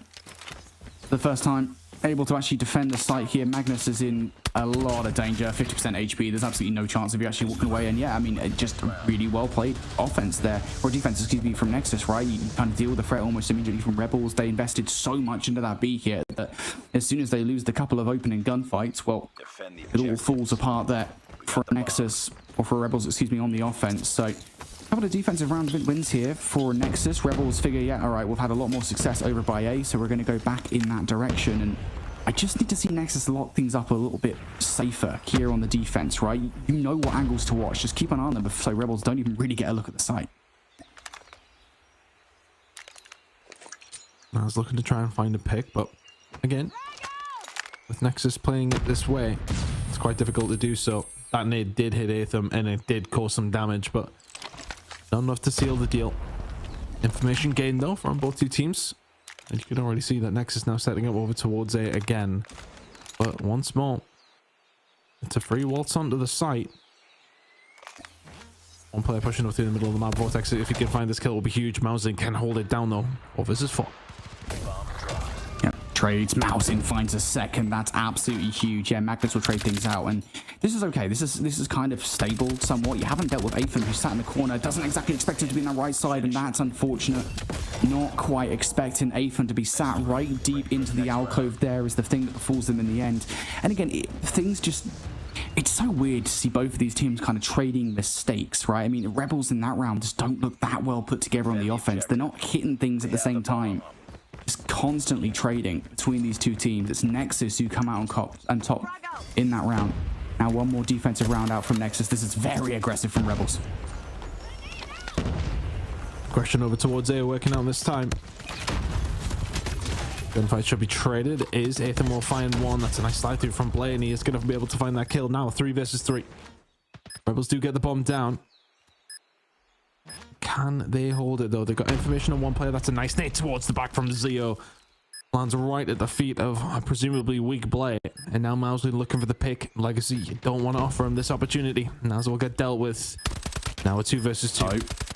Mouse in. Yeah, he's going to back on down. He's looking for the pick. Legacy just needs to stay alive here. Where's the coverage through the cut? Where's Legacy's help? Hey, watching. How? How? Was Zio watching the flank? Because there's no players coming from the flank. Like, you should know that. In that situation, there is absolutely no reason to be watching the flank like that. I wasn't looking at Zio where he was watching on the map. I was solely focusing on the 1 versus 1 for Magnus. But... Sorry? Just like able to walk straight on the site. That frankly should not be happening. And stinks of miscommunication there from Rebels in that 2 versus 2. So it's not a round that Rebels will be able to secure. Now on the defense though, hopefully their fortune is a little bit better. Smoked off is Naz, and again, it feels exactly similar to Excellence back in round number 1. We do not need to be getting up the site so damn easily. Bomb has been planted. Bomb now down. Next couple going fights a massive. Nexus winning a couple. Magnus doing it all on his own. He will find 2. He will find 1 on the flank here as well. A little bit of a dangerous situation here. They're just falling like flies. All of a sudden, Excellence left on his own, and that will be a swift retake from Rebels. And plenty of the gunfights they needed to find. Nexus will get picked apart. It's been such a strange search and destroy, it feels, right? I mean, there's been multiple questionable setups on the defensive side from, well, Nexus on their defensive side. Rebels, we haven't really necessarily got too much of an opportunity to see yet. Setups as far as post plan go as well, not working out, but both these two teams. Nexus just about the ones reveling in the chaos, but this one is far from clear cut at the moment. A lot of utility over towards A, maybe the switcheroo from Nexus, but right now just sitting passively. Yeah, there's just some weird things going on. This is probably the weirdest Tunisia search and destroy thing I've ever casted. Oh boy, it's been a strange one so far, and it's about to get even stranger. Nexus have lost first blood in this round. Their reaction is to kind of slowly crawl away towards B, licking their wounds. But so far, Sniper at the back of the map hasn't exactly been a successful strategy for either of these two teams. Nobody's really found any value whatsoever. Naz will find 1. Good start, now needs some more. Nicely done. Oh, the stage just wayward. Oh, and you know what? Excellent here, just challenged again. Naz will say thank you very much. There is 3 from Naz. There is the round. Rebels. But it's not over yet. 4 apiece now. Looking a little bit more assured on this defensive side. Nexus yet to really find an inroad. Defend the objectives. I just don't understand with this S&D. Once this S&D done, I don't think there's any analysis to really be done here. This has just been so weird from both of these teams. Naz wins that round though for Rebels. It's going to send Nexus into a bit of a spiral, right? Rebels even starting to take liberties with this. I mean, look how far pushed up Legacy is all the way through towards B side. This is something necessarily that Nexus are going to be expecting here. The reaction that, hey, maybe Rebels are going to start to run with this and get over aggressive, but still, it's not something necessarily that the Rebels are totally buying in. I mean, they're just taking the map control and not taking any more than that. The line is being drawn quite high. The fact that Nexus were happy to sit back, expecting aggression to come out, but I mean, how aggressive do you want them to be? Excellence. It's gonna be the first gunfight. Yes, it is. Legacy will get caught out on the flank over towards that B side, meaning Rebels have to send some resources over towards that side of the map. And yeah, there's going to be 2 players over here, and there's going to need to be. Nexus looking likely that they're going to head over towards B from mid and from the front side. Zio can somehow find that gunfight and get out. Surviving. Has a little bit of cover over towards the B site, and now all of a sudden Nexus look a little lost.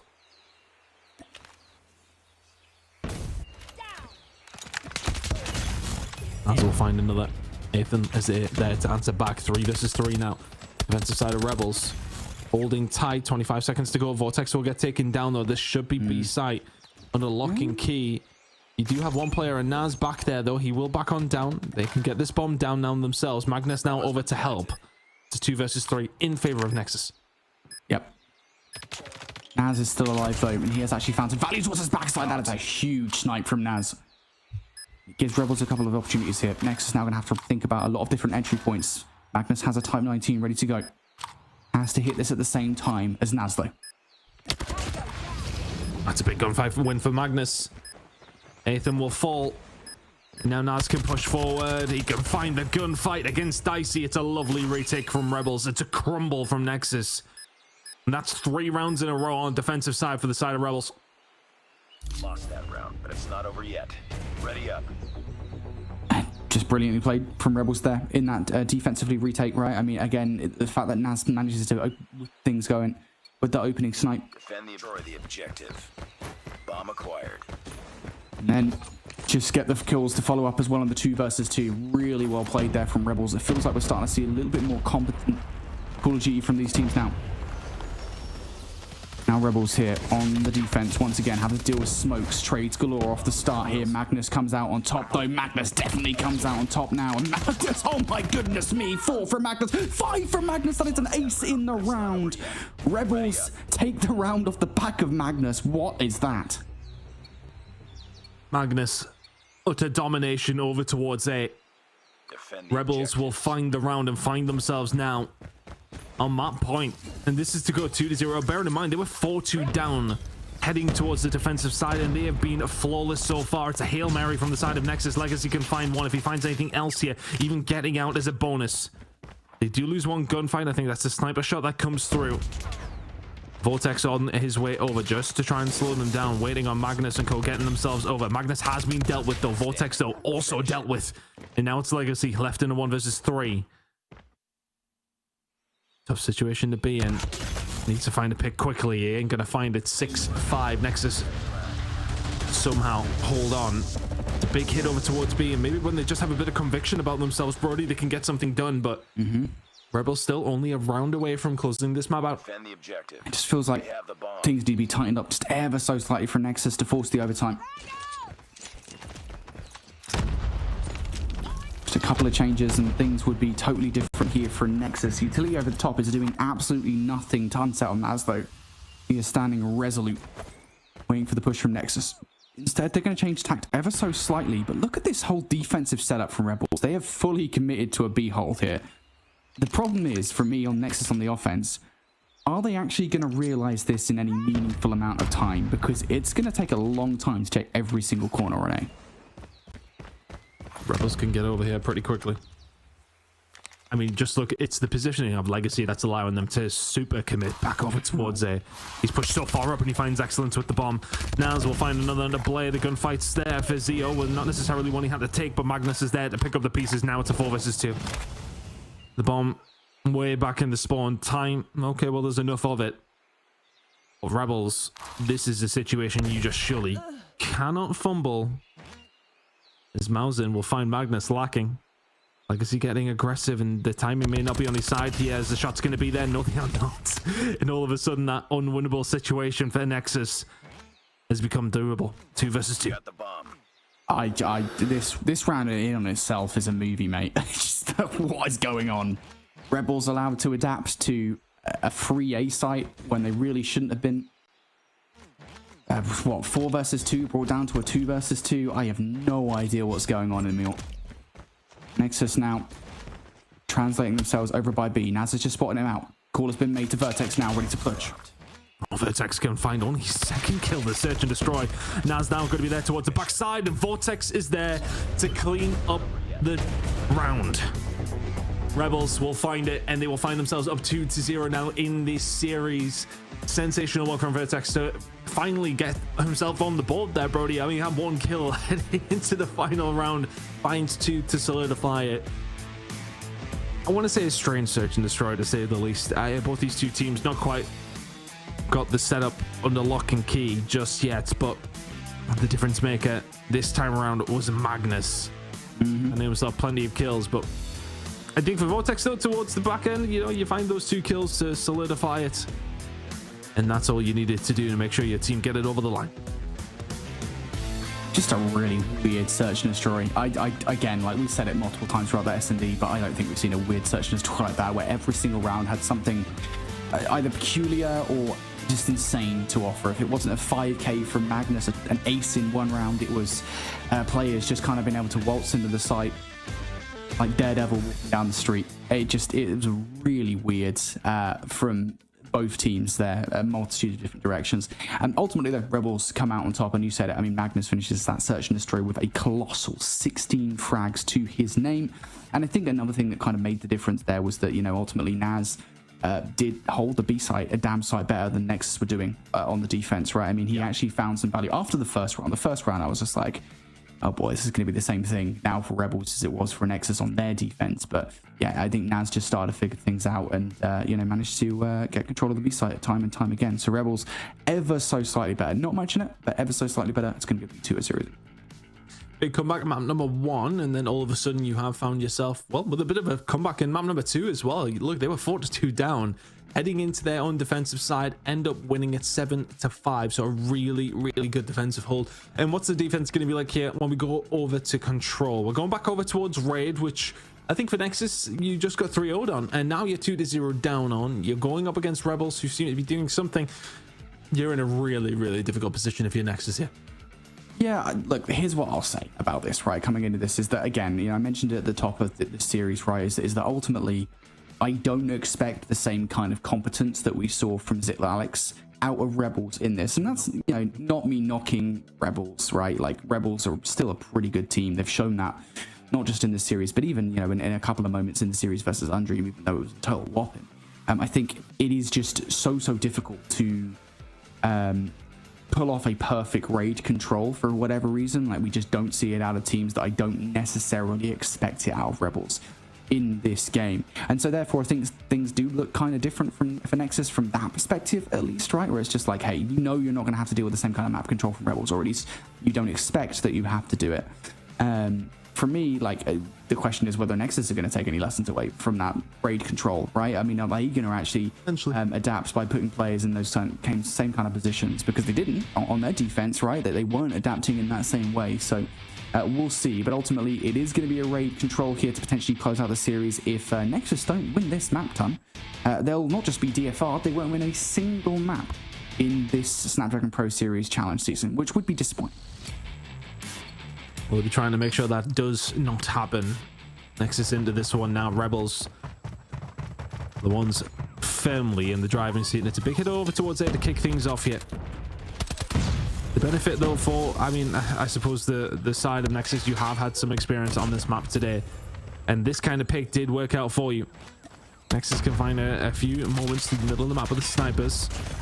Trying to get something now going over towards this A side. Is it going to work out? Not quite. Legacy is there for 2. Back and forth so far. For Nexus here on the defense, oh my goodness me, Dicey going huge. That's also Blade with another kill here, or Nexus, excuse me, on the offense.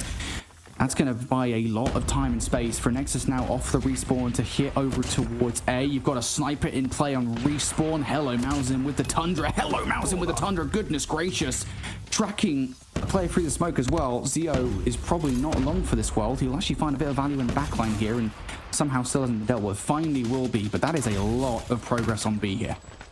They've done quite well to bring this back though. Mausen just about surviving. The Rebels have forced them away. And these next couple of kills are really important for both these two teams. If you're Nexus, you need them just to get on to B and extend this round. You're going to. B should be locked in now. You have a 7 life advantage heading into their push over towards A. You got 2 minutes and 3 seconds to do it. You're fumbled by Nexus if they don't manage this attacking round. Friendly hunter-killer drone deployed. Oh, a massive life differential between these two teams right now. What is this? 7 lives now between the two. It is shrinking ever so slightly, but really that is a massive problem that Rebels are going to have to face here for the remainder of this round. A couple of kills do come through from Vertex though. That's pretty big. And if Rebels can get a couple more and then start to get some serious map control, they'll be right back into this thing. But at this point, Nexus can kind of just play this, baiting out Rebels into unfavorable positions, overwhelming them in power positions as well. Nexus, they have all the win conditions to take down this control round. I think if you're Rebels, if you could even just bait out a couple of these operators, that would be wonderful. But in a 10 versus 3, I don't think Nexus will be tempted into it. I mean, they don't bring that out. Their operators are the best of times anyway, Brody. So I don't think they're going to do it now. Good shots coming in. Excellence. We'll take down Naz, and all of a sudden, only 2 players left from the side of Rebels, and Nexus should just walk this one home, no problem. I don't see what I mean. It wasn't too bad of an effort from Legacy at one stage during this. How is he still going? Legacy will find 3 and makes it a 1 versus 4. It went from the realms of impossible to doable.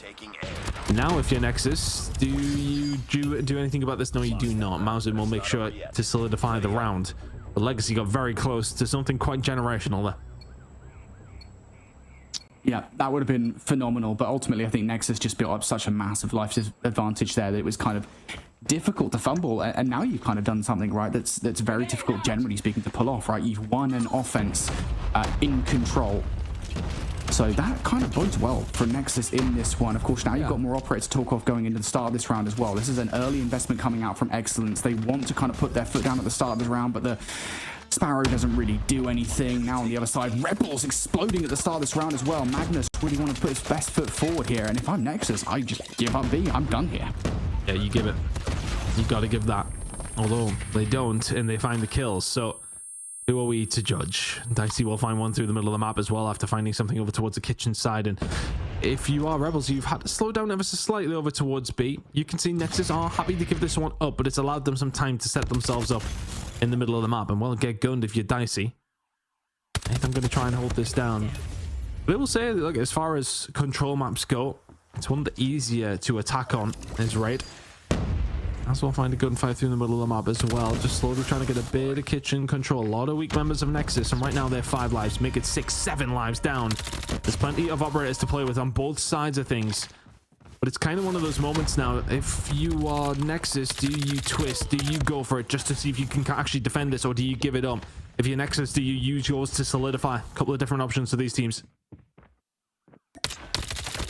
Massive life advantage here for Rebels, and they've just taken out the one set of kills that could have potentially stopped Rebels from winning this round. I think really the only difference now in this round for me is whether or not it's going to be a win condition of the lives or the ticks. Of course, we can't call it a foregone conclusion just yet, but it would be very difficult to imagine Nexus coming back into this round now. There is still kind of an ace in the hole. You've got 4 operators inside. Do you want to use that in an 8 versus 16? No, that's a kind of whole conversation in on itself. And as these lives continue to go down, as one investment coming out from Blay, I think as that claw goes awry, don't do anything else here. Just give the round up. You found 3 here. Oh, what? Find more than that. Hold on a second. Now you get tempted. Now you get very tempted. Because that is a full wipe. You have time to set up. Rebels do have time on their side. Mausen with some great shots. 8 versus 4. Needs to survive though, and that's the thing. You just cannot make any mistakes. You can't die at all in that scenario. 8 versus 3. 8 versus 2. Rebels will be able to get this round done outside of a monumental hold from Atham and Blay. Just getting picked apart. There's just nowhere to run. Rebels will get the round, not without a tiny scare there, Brody, but it's one of those moments where you've got too much time to then try and pick them apart. Yeah, and I'm glad Nexus didn't pull out any more than the one operator. Right? I'm actually kind of glad they just bring one operator in, right? They're just like, look, let's try it. Let's see if we can make some kind of heroic play with the claw. If we do, then maybe there's something to talk about here. But I think as soon as that claw goes awry, Nexus, just do not put anything more into this round. Now you've got operators for this round, and that was absolutely the right play call off the start of this. You're finding value with equalizers. You're finding value with the War Machine Ton. This is perfect from Nexus off the rip. Yep, and that's what you wanted to do. You made sure you didn't invest too much into what was the lost round. You are now investing everything into something that now looks very, very winnable. For the side of Rebels, at what stage do you turn around to try and answer back with? Well, you give up B. And I'd imagine we're going to see Rebels probably call something in when they get a moment they feel it is right to do so. They're now going to set himself up, and yeah, okay, you've had all this time. Get a hold of B. Nexus do have that life advantage, not too much of it, but do have a plethora of time to push over towards the safe side. And Rebels have time to think about how they want to play. This is a pretty early investment from Naz on the Annihilator, and actually going to get shut down by Mausen on the cross as well. So that's an investment that really does result in absolutely naught for Rebels. Nexus now starting to push the issue around the backline as well. Technically speaking, Rebels have the numbers in this situation. I would not be pushing so individualistically as well. If I'm Nexus, you're getting picked apart right now. And Rebels are starting to play this perfectly. Look at player number 5. You've got Zio towards bedroom side. You've got players in the middle map as well. Rebels are trying to spread themselves here across the map and force Nexus to spawn out as far as humanly possible. I like how aggressive Rebels are getting here, right? Because if you go down, you're going to get a chance at respawning. Legacy choosing to bring in the operator. The equalizers are out, and yet he's going to look towards the spawn, especially with Naz finding a couple of kills. And now this is absolutely disastrous. Yeah, the time is starting to run down on the equalizers. Doesn't find anything with it, but has found himself in a good position. Mausen does see him though. Gets a little bit of backup from Zio, but the gunfight here is hard to win. Ethan will get taken down, but Rebels have put this back into a decent position for themselves. There's one player on the side of Nexus that does seem to have slipped the net still. You can see that Naz is looking for Blair, but now corners have to be checked by Mausen. They are not before Magnus can find one, though. Excellence will find one under Vortex, and all of a sudden, a little bit of mid-map control and potential here for Nexus. Those equalizers, we'll talk about those in a second, folks, because I think it might be a thing that ends up doing some serious damage to Rebels. Zio comes through for a couple of kills, though, with the Death Machine. Mausen just trying to play his life here. If they could deal with the Death Machine, that's great. But Zio might well find some more value here. Does exactly that. That's 3 kills from Zio. 25 seconds on the clock now. At the very least, Rebels have been dealt with on the front line. Pushed back all the way towards that point. But as you said, 20 seconds on the clock here. Nexus have got to go. The big player is going to be Naz. Up in bedroom, he can find one, gets taken down, so now you only have one direction to worry about if you are on Nexus.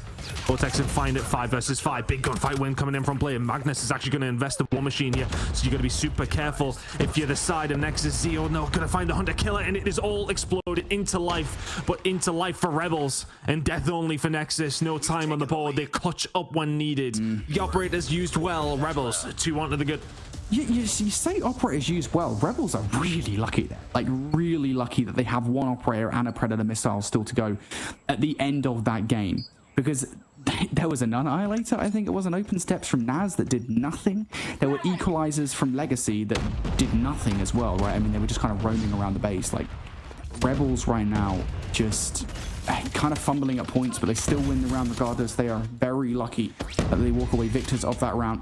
Now they've just got to win one more offense and they are done here. That is an opening wave of gunfights as well that could not have gone better for Rebels. Nexus push all the way back towards the spawn, and this is a very fast beat stack coming through. Players starting to push up towards Laundry though. Maybe split investment. You got to be careful about players coming through the map. Nobody is watching it. Look at 3 on the map. Dice is just able to run straight through, but does get dealt with. And now for Nexus here, I think you might be lost out on B. It's looking that way. See the sort of tight setup coming in from Nexus. In and around it. Gunfights going down the middle of the map. They're working out in Rebels' favor as well. 23-20. The thing is, for Nexus, I feel like their operator is going to be coming up a little earlier. They already have 3 to play with, 2 on the side of Rebels, and you'd imagine there's going to be some more in the back pocket if needed. But right now, you are kind of being pressed back into your spawn. Zio trying to find a gunfight on the Mausen. Can't quite find it, but Naz can. Annihilator is out over towards the basketball court, and he's just trying to dominate. Can't find it, though. Rebels were in a really nice spot. That's a big investment for very, very little. Nexus have a lot to play with here. Not ways to play this one. Do not fumble this. You're taking a lot of individual fights at the moment. 2 players sat inside kitchen. Getting picked off slowly but surely. Dicey needs to play his life now. Wait for a little bit of help from Mausen. Nexus still trying to hold on here on the defense. And again, they've got one player pushed all the way up towards A. It's a slow capture coming through from Legacy, but they get shut down. Big wins inside bedroom though for Rebels. Again, this is kind of a victory you take. You're starting to win gunfights around the flank here, and Zio now pushing forward with the Death Machine. Oh, that's huge for Excellence.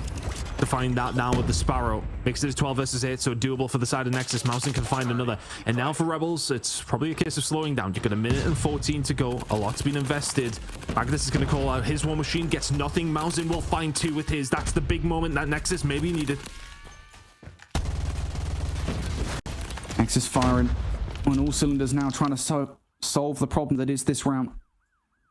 Couple of players potentially to deal with on the flank from Rebels. This is a 3-2 split from the Rebels squad. Nexus need to win these opening engagements. That is a solid start from Ethan, but are they going to recognize these players coming through basketball and elbow? There's the latter gone. Basketball needs to go huge. Legacy can't find anything. Rebels are losing all the crucial gunfights here across the map. This stinks of round 5. It's looking that way. I was about to say as well, Legacy does have the equalizers to use. Next gunfights pretty much decide the round. Play now going to get challenged. Isn't going to lose that. Zio. Oh, Legacy he's pulled the equalizers out to try and win it. And I'm not too sure about that one, Chief. 4 versus 2. If he finds that kill, would have been a 4 versus 3, but Naz on the backside, 7 seconds to go. You gotta run, you gotta go fast. You're not gonna get there in time. Nexus are gonna hold this one down, and with Operator still in the back pocket, will force a round number 5. Those are some of the most questionable equalizers I've seen called in from Legacy. What? Why? What do we? What? Look. Just you could use those equalizers here, right? Especially because Nexus now have 2 operators. I mean, yeah, sure, use them early, but just don't use them in a 4 versus 7 when you don't have the kills to back that up. Now you're facing down 2 operators on the other side. This has to be a solid start from Rebels with those opening gunfights. For the most part, it is, but flanking player gets shut down. That's a Predator missile investment from Mauser that honestly, I kind of respect. You now have information as to where these players are. The comm is made. Is the kill? Yes, it is. Nexus, this is a phenomenal start in this round 5 defense, and you're getting more operators on the board as well. And now you can start pushing forward. You found those kills in the middle of the map. You're starting to find more. And Rebels are on the back foot now. 2 operators available. I think if I'm Rebels, I'm just trying to pick up what pieces I can here. Find some gunfights. Get a little bit of breathing room. No operators on the table whatsoever from the side of Rebels. They will start coming up very, very shortly. Gunfights were going their way. Mausen just seems to be a constant thorn, doesn't he? He's been doing really well. 33 kills to his name. Here comes the Sparrow here, preemptively from Nexus. And that feels like what the difference has been. Bringing it out at good moments. Excellence will only find 1 with it, though. Lexi is able to find that kill back. But right now, it's a touch over towards B from the side of Rebels that will continue to extend this round.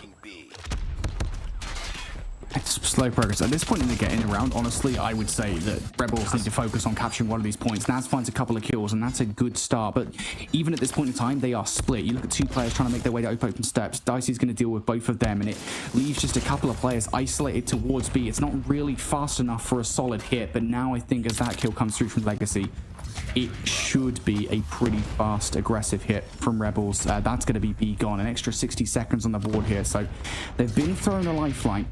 Nexus no better than to challenge that. A 4-life differential here, Tunt. Nexus will be feeling pretty damn confident. So confident, as a matter of fact, that they're setting themselves up for the spawn trap. The thing is, though, I was about to say Rebels operators are going to be coming online very shortly. And just like that, 2 little lights popped up in the top left corner, but they found absolutely nothing with it so far. Magnus will have the War Machine. The claw is already out from the side of Vortex to try and find something. But Mausen has got a War Machine in your spawn, and that's bad news. Oh, this might now be a 13 versus 7. Are you being just dealt with in the worst possible way? Mauser has brought this in. This has been a difference of operators, and Nexus are the ones doing the job. You were 2-1 down. You brought this one back. We got our first map 4 of the entire night incoming. Blair will finish it off. Nexus just better with their operators. Yeah, I mean, that is the key differentiating factor. We'll see it in the replay package here in just a second, folks. But, I mean, the operators from Rebels, I can only describe as at multiple points in that game, very poor.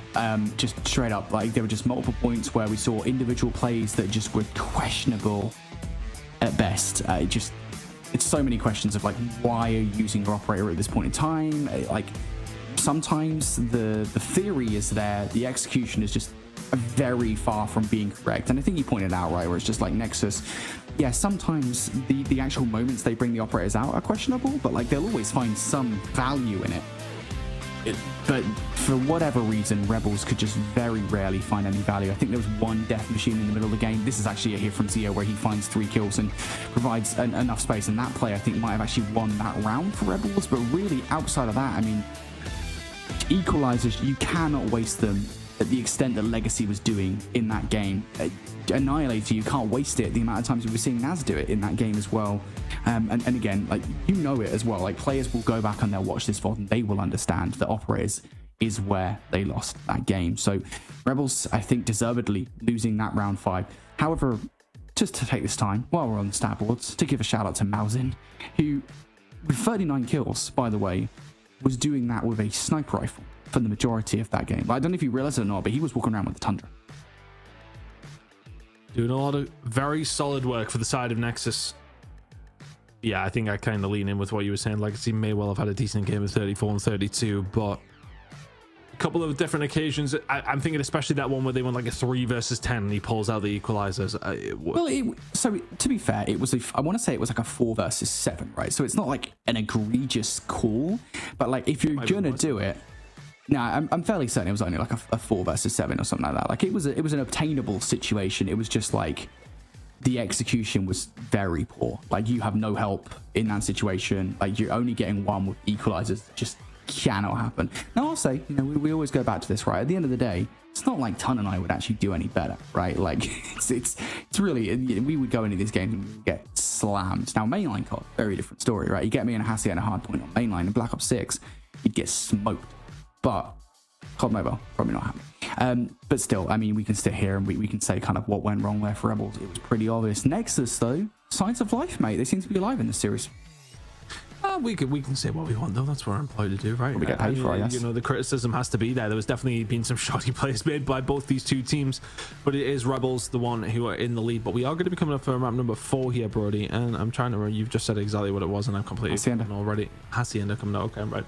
So based on what we said in map number 1, I mean, it was pretty close. Nexus could definitely force the map number 5 here. How are we feeling about that? Because as far as operators go, so much better from the side of Nexus to maybe close that out in the control, but that's maybe where they struggled in map number 1.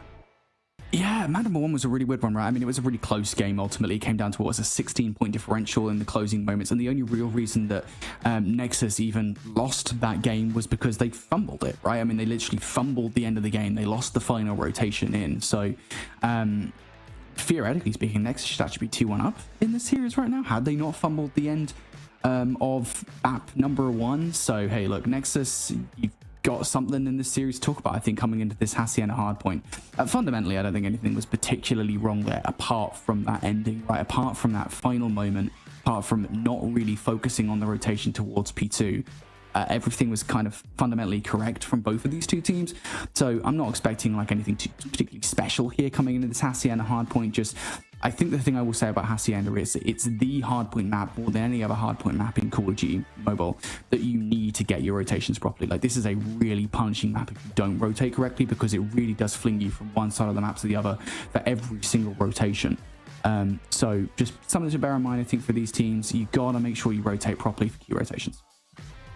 Let's see if they are going to rotate properly on Hacienda. We should be loading in just a second. P2 is the real money maker, but yeah, Rebels will be, I want to say they'll be nervous here because they were 2-1 up in that control. It felt like they were in control of the round in particular, that they did actually lose to send it to the round number 5 and then lost the round number 5 pretty convincingly. So let's see how it is going to go down when we jump into this Hacienda. But yeah, it's been a strange old night of COD Mobile. The results did go the way we expected in the first 2 games to a certain degree, but now here we are. We knew this would be a close one, and has been.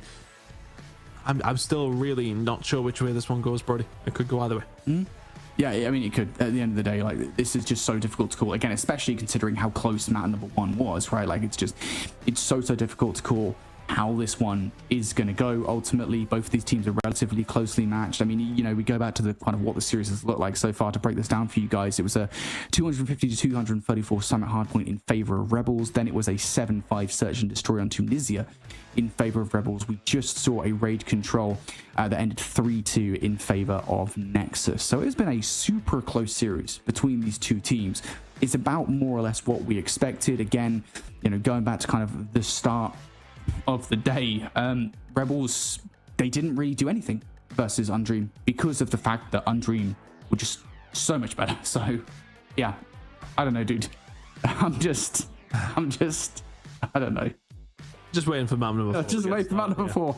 I'll just wait for map number 4. I hope everybody in the COD Mobile chat is having a wonderful night.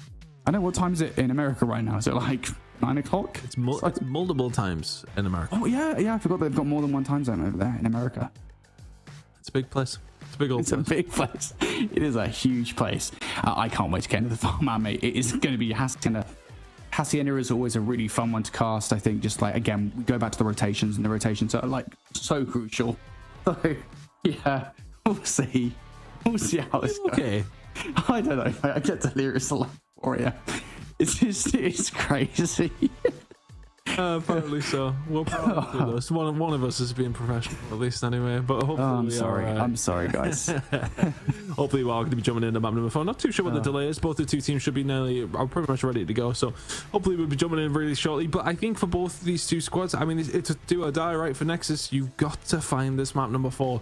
If I'm Rebels, I don't want to be going to map number 5 now. Not even remotely. You 2-0 up. The session was relatively close to a certain degree. Yeah. See how it's going to go down. We'll try and find out what's going on with loading into this next map, because we definitely should have been in by now, but hopefully the teams are oh, okay. Well, I'm hearing what potentially could be the case. I think I've been told we are going to go to a break. Yeah, so some of the players are just getting ready to go into map number 4, but that is going to be coming up on the other side of this break. We'll see you soon. The Snapdragon Pro Series is brought to you by Snapdragon Elite Gaming, DHL, and the United States Air Force.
Looks like the players are ready. Here we go!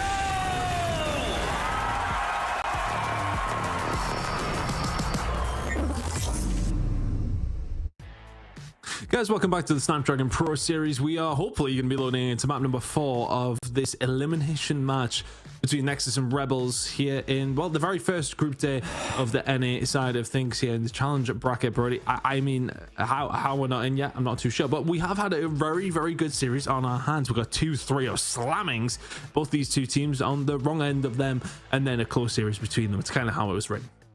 It's been a fun series so far, and I hope you guys are ready for yet another yap session, because that's what you're about to get. Yeah, we're just waiting for map number 4 to get underway here. Again, it's going to be a Hassie and a hardpoint, and this series has been a tumultuous one so far for sure. Oh my god, I've never been so happy to see the Hassie and the loading screen in my life. I've seen it a lot. It's been a really weird series so far. A really close summit hardpoint to kick off this best of 5 that really should have gone Nexus's way.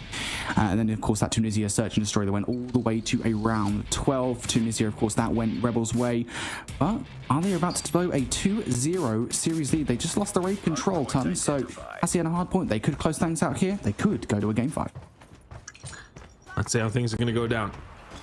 It really has come down to operators many different occasions, as it so often does in COD Mobile. And who is really going to be the one to put down the pedal to the metal, I suppose, when it really does matter? That is going to be the difference maker here in these two teams. It has been all the way through. Mausen's been a huge difference maker. I wonder what he could do with an actual AR, but so far the sniper and pistol seems to be working wonderfully. Nexus in control of P1. I just don't think, I mean, like, I've seen it a few times, right? Like, I don't think this is normal though, right? Mausen coming in and respawns using the sniper rifle. I don't even know what to say, mate. Regardless, Nexus hit off the rip are going to win the vast majority of the gunfights, and you can kind of lose track of P1 times, something we often talk about, right? Very, very easily. So Nexus just getting a lot of time off the back of P1. Rebels, you want to be careful about the fact of losing a lot of P1 time. They will finally get the kills for the back 5 to 10 seconds here. Now starting to knock at the door of the rotation as well. One player has kind of snuck behind enemy lines. That's player number 4 in Magnus, but they get, or Naz, excuse me, they get dealt with. And that's a gunfight that you really didn't want to lose if you're Rebels. Oh, you don't want to lose those either. Excellent's doing a fantastic job. And now that's going to put the pressure on, give you some information. Turn around, boys. In the spawning car park, they're coming up the ramp. Right now, Magnus is the only one who can answer back. Legacy there alongside of him, but just like you guys at home know, this is a map pick for Nexus. They are feeling confident on this one. It's about picking your best maps. Well, is that maybe the case here? Vortex will find 3, though. Is that a potential breakthrough for the side of Rebels? With 35 seconds remaining, not going to happen. Lockdown from Nexus. And you can fight this one from the front, watching those back driveway spawns. Smoke's really the only thing that can enable players to get through. Early investment of the war machine coming out from Nexus as well. Everything is being thrown at this hard point from Nexus and Rebels. I think with even 15 seconds left, this is something you generally speaking don't see. Actually just going to rotate straight away towards the fences hard point. And the reason you don't generally speaking see teams go for a heavy investment rotation towards fences is because fences is always a super messy hard point. So for Rebels to do this, it kind of goes to show how much dire straits they're in right now. They're down by 60 points. They want a lot of time off this hill. Yeah, I mean, maybe they didn't have the choice. Maybe they didn't have the choice of it being able to find that push. Nexus with a wonderful setup that has led to them having about a 50-point lead. Good hold so far from Rebels. They are going to find the majority of the kills. Blade was the only one who could find anything with the Hellstorm that was brought in. Legacy, though, is able to transfer back, gets traded. Operator is now in use for the side of Rebels, so they should be able to make something happen here. Dicey's going to find the one, though, here with a Purifier. And that's now a dangerous position to be in. Magnus, though, it's a war machine through the front door that will deal with it. Rebels just about holding, but here come Nexus. They will find a few kills, answering back as Rebels. Scrappy one so far, but Rebels just about holding on to the tank. Rebels are actually getting a lot more time here than I kind of gave them credit for a ton. It really does feel like they've been able to keep Nexus at bay, and Nexus trying to find their way through, but it feels just a little bit too individual. How about that for a hardpoint hold towards Fence's side? Nexus walk away with about 5 to 10 seconds, and that's really about it. Rebels walk away with a chunk of time that, generally speaking, you don't see teams get on Fences, so they'll be very happy with that. Surely they don't walk away with a look at the rotation as well. Surely this does not happen. AFM is keeping an eye on that cut, and well, they most certainly won't. So Nexus, now the first team in towards New. We see the equalizers coming out from AFM. This has to be a good investment. Oh, he's going to have to find 3 players in front of him in a second. Let's see how much can he find. He can find nothing. Naz will beam him. Blaze the only one who can answer back with something. Claw's still up and running. We'll find a second before falling. So big investment coming in from Nexus here. But, well, not a great deal. Kind of got a bit of a 50-50 split here. Legacy doing some really good work, waiting for the rest of the team to come, doing better to find the third. Play will find 2v's own, back and forth, looking like Rebels are just about on the right side of these trades, and yes, they are. War Machine out now from Mouse and can just find something. Yeah, okay, you want to win the gunfights? Yeah, no problem. I've got a grenade launcher. There is 3. Where's the riposte from the side of Rebels, though? Have you got anything to bring back in? Doesn't look like it. Nexus in control. Nexus, not for long though. Rebels come through for 4 gunfights. Now make that 5 in a row. They win those trades for the back 10 seconds or so. So Nexus could have probably got a lot more time at the back of that hard point, but in the end, they are not able to do so. Now Rebels starting to fight back a bit. I was a little bit concerned after the second hard point in this game time that Nexus were going to start to run away with it, and we were looking straight down the barrel of a game 5, but that has not happened. Rebels have got back into the conversation. Really, I want to say, like, over the last 60 to 90 seconds or so, they've actually outslayed Nexus by a fair amount as well. Everybody's starting to step up just that a little bit more, and now Nexus in control of P1, but for how long? Rebels, again, they are winning these fights. They want to get back into this game. Should be able to get some decent time there. Got the P2 spawns for the moment. A little bit of a rogue one there. The side of Aetham, he will be dealt with pretty much immediately. Still some good time going Rebels' way. Mauser to find 2 though. XM4 has been out for Mauser a little bit more rather than just the sniper, but Nexus can pick up this final 50 and it's not too bad of a job, because then you're going to be heading over towards P2. Big gunfight going on there. It's actually going to be won by Mauser again. So these rotational gunfights always seem to be going the way of Nexus. Rebels need to find a way in once again. Capture the objective. Nexus are going to be the first team to touch, but what on earth was that spawn? What did I just see? I swear I just saw Legacy spawn up right next to a player from Nexus on the minimap. Now pushing through the front of the hard point though. Rebels, they want control. Vertex utilizing the claw to his best efforts, but going to get shut down there by Blade. So trades now starting to come through. Excellence with the immediate investment of the Sparrow in towards this hard point as well. Investment galore from both sides. It's so difficult to deal with a Purifier on the other side of the smoke. And in the end of the kerfuffle, it is going to be Rebels in control. Still more operators to play out as well. That's 3 consecutive operator investment from Rebels. They know they want to hold on to this hill time. Mauser is consistently bringing that War Machine out, and it is causing absolute havoc. He managed to kill himself with it though. Magnus has got his out. We haven't seen much value from Magnus's at all. Finds nothing. But ultimately, Rebels will be still in control of this point. Only 2 players remaining on this side though. Legacy trying to hold it down with his teammate. Can't find too much over towards the water side, but it looks like it is going to be given. So lead for Rebels, which kind of feels like the first time, right? But Nexus, we're heading over towards P3. They are the ones with the potential to do something here. Operators in hand. There is 2 of them. And those kills, also 2 of them over towards this new hill, are going to help them establish a decent setup. Nexus looking to try and answer back and do what Rebels did to them over towards P3 last time. Last time around, Rebels did get a full 40 or 50 points on this hard point. It basically got them back into this game. Nexus now will be fighting for this one. Split spawns coming in from both of the teams as well. They can be a little bit zesty on this hard point, but Rebels are winning the vast majority of the gunfights once again, and now Nexus will be spawning out towards that garden side. Rebels should know it. They've just got to win the gunfights, but that's not exactly going well. Nexus are fighting back, but again, wonky spawns starting to come through. Keep an eye on Zio. Just keep an eye on how these operators are going to kind of play out. Zio is going to find a way through. 15 seconds to go here, and Nexus now going to spawn up towards the opposite side of the map. When they do anything about this 10 seconds, it looks that way. Naz on his way over as the rest of the team trying to defend that time. It's such a close game. Nexus had like pulled out a decent lead after the first couple of hills. Since then, it's been a very even game. Operator's going to be massive over towards this next hill, and well, Nexus have a full pocket full, don't they? Yep. Magnus going to try and find a way through. Legacy on the other side of things. It's just a bit of a pinch that was potentially set up there for the side of Rebels to succeed. Aetham and Coda dropping everything in here. Should be able to find something with the equalizer. Does so. Excellence also bringing in the Sparrow. And this is just going to spell trouble for the side of Rebels. Aetham should clean up. This is good time for Nexus. A lot invested to try and find it. Rebels have nothing to answer back with right now. Nexus just rolling with the punches. Yeah, and again, they still haven't invested all that much in towards this hard point, right? You've still got 3 operators left to go. Now we're finally going to see one coming out from Dicey. It's only not going to get anything, actually, with the operator whatsoever. On the other side, Magnus is finding value with the War Machine. Is that the in for Rebels, potentially in towards this hard point? No, the melee from Play will hold on towards this time for Nexus. Still 15 seconds, valuable time worth grabbing if you are a Nexus. And that really could split the difference between these two teams as we go further and further in towards this time. Legacy comes through for 3, though. Is that enough?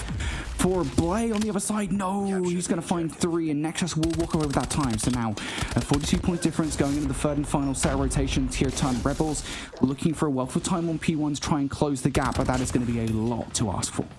I think the thing is, though, is Nexus have invested their operators every single time over towards P4, and it is working for them. Now, if you're Rebels, you have to invest over towards P1 because you need to find some time, but is it the best place to really put that investment down? Probably not, and Nexus know that.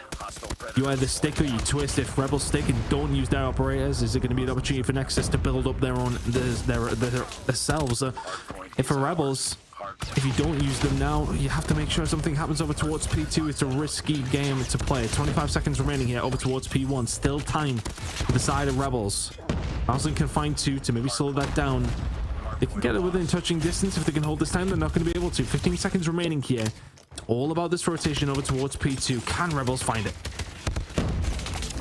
That's the question for me. Rebels, again, they have held this in the past, but players down for the count. Nexus now going to be in control. Do Nexus realize where Rebels are spawning? That's the question for me. Generally speaking, they're kind of used to players spawning in the back line. Now that will be the case, but they haven't dealt with all the threat around the front here. So Rebels knocking at the door now from both of the sides of the hard point. Now starting entrance in as well. Haven't dealt with everybody, but there goes Dicey. Rebels now fighting this one from the front. This is exactly what you wanted if you're Rebels. It's all going to be on the operators who can find value. You can see already Mausen, he brought it out and didn't find anything. Mausen only actually finding the one, but everybody else trying to find a way through. It's going to be the big kills coming through from Rebels. 35 seconds remaining. Excellence did not use this operator, but nothing being used by Rebels either. Rebels holding this down, if only momentarily. Bit of a pinch being set up here, coming through the side door. Is going to be Aetham. Excellence working together with him as well. And now it's time for Rebels to bring in everything you possibly can, because Nexus can win it at P2. They still can. Now they cannot. We will have to go towards the next hard point regardless of what happens. Vertex investment in towards this time to try and take out the last remaining player. And to be fair, that time is kind of worth it for Rebels, right? That could definitely split the difference, especially as we go towards this next hard point again. I'll keep on saying it, Ton. This is a really messy hard point for the most part. It's very unlikely that you're able to get a wealth of time off this one. But if Nexus get a wave of gunfights like that, well, hey, maybe they'll be able to do it. Hostile hunter-killer drone inbound. Sparrow's out. Oh, dealt with immediately. Vortex finds one, but the rest of the kills being picked up here by Nexus. This is bad news for Rebels.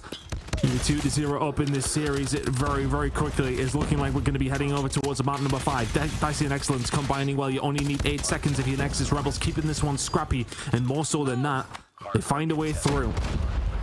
Nexus, though, starting to find the gunfights here. Come the equalizers, though, from the side of Aetham. That's going to just spell the end of this game, surely. Can find a couple. We'll find a few more. And Nexus will force the map number 5 here in this elimination game. Finding the potential reverse sweep to finish this one off. How on earth have we somehow managed here? Rebels should have closed it out in control. And yet, here we are on map number 5. Well, you say Rebels should have closed this out in control. I mean, technically speaking, the series would end here if Nexus would have done what they should have done at the end of map 1, right? So, like, technically speaking, this should already be Nexus' series. They will know that, but they'll be happy that they're able to close things out at the end of that game. And that was a very back and forth affair. And in the end, I do think it was that kind of phenomenal start from Nexus that did end up befalling Rebels, right? Whether they had like an 80 to 10 point advantage or something like that, starting as crazy as they did was just so hurtful to Rebels' chances. And Rebels tried. Like, I think there were moments in that game where they were doing everything right in terms of, you know, breaking towards hard points, in terms of spawn control for the rotation as well. And just in the end, just a couple of key rotations ends up winning Nexus the map. Mausen continues to be a solid pickup for Nexus. Again, a reminder, folks, that Mausen was not on the Nexus former second wave roster in open finals. Mausen just joined the lineup starting today. This is his first time playing for the roster. Did not qualify for Horus Esports. Gets picked up by Nexus and is performing his little heart out right now for this roster. Brings them to a game number 5. First game 5 of the challenge season. I think it's Kurahana as well. Actually, no, it's not. Oh, it's standoff. This is something nice. Standoff? I'll put that in my... I believe so. I think it is going to be stand. Nice. I think so. Am I talking rubbish here? Please don't talk rubbish. It's a standoff. Hey, you know what you're talking about for once. There we go. Yeah. Well, okay. It's surprising, actually, at this time of the morning for us that we are able to keep the sense up. But, I mean, look at this. It tells the story. 2 very close hard points. A close search and destroy. A close control. Both these 2 teams quite evenly matched, and it's kind of what we did predict though when we're coming into this, Brody, and sort of saying to ourselves, yeah, okay, we could see this go in the distance. It's 2 teams that have, I mean, both of them candidly lost their first games very, very convincingly, and now you go into it, it's the elimination match, and we have a search and destroy to decide it.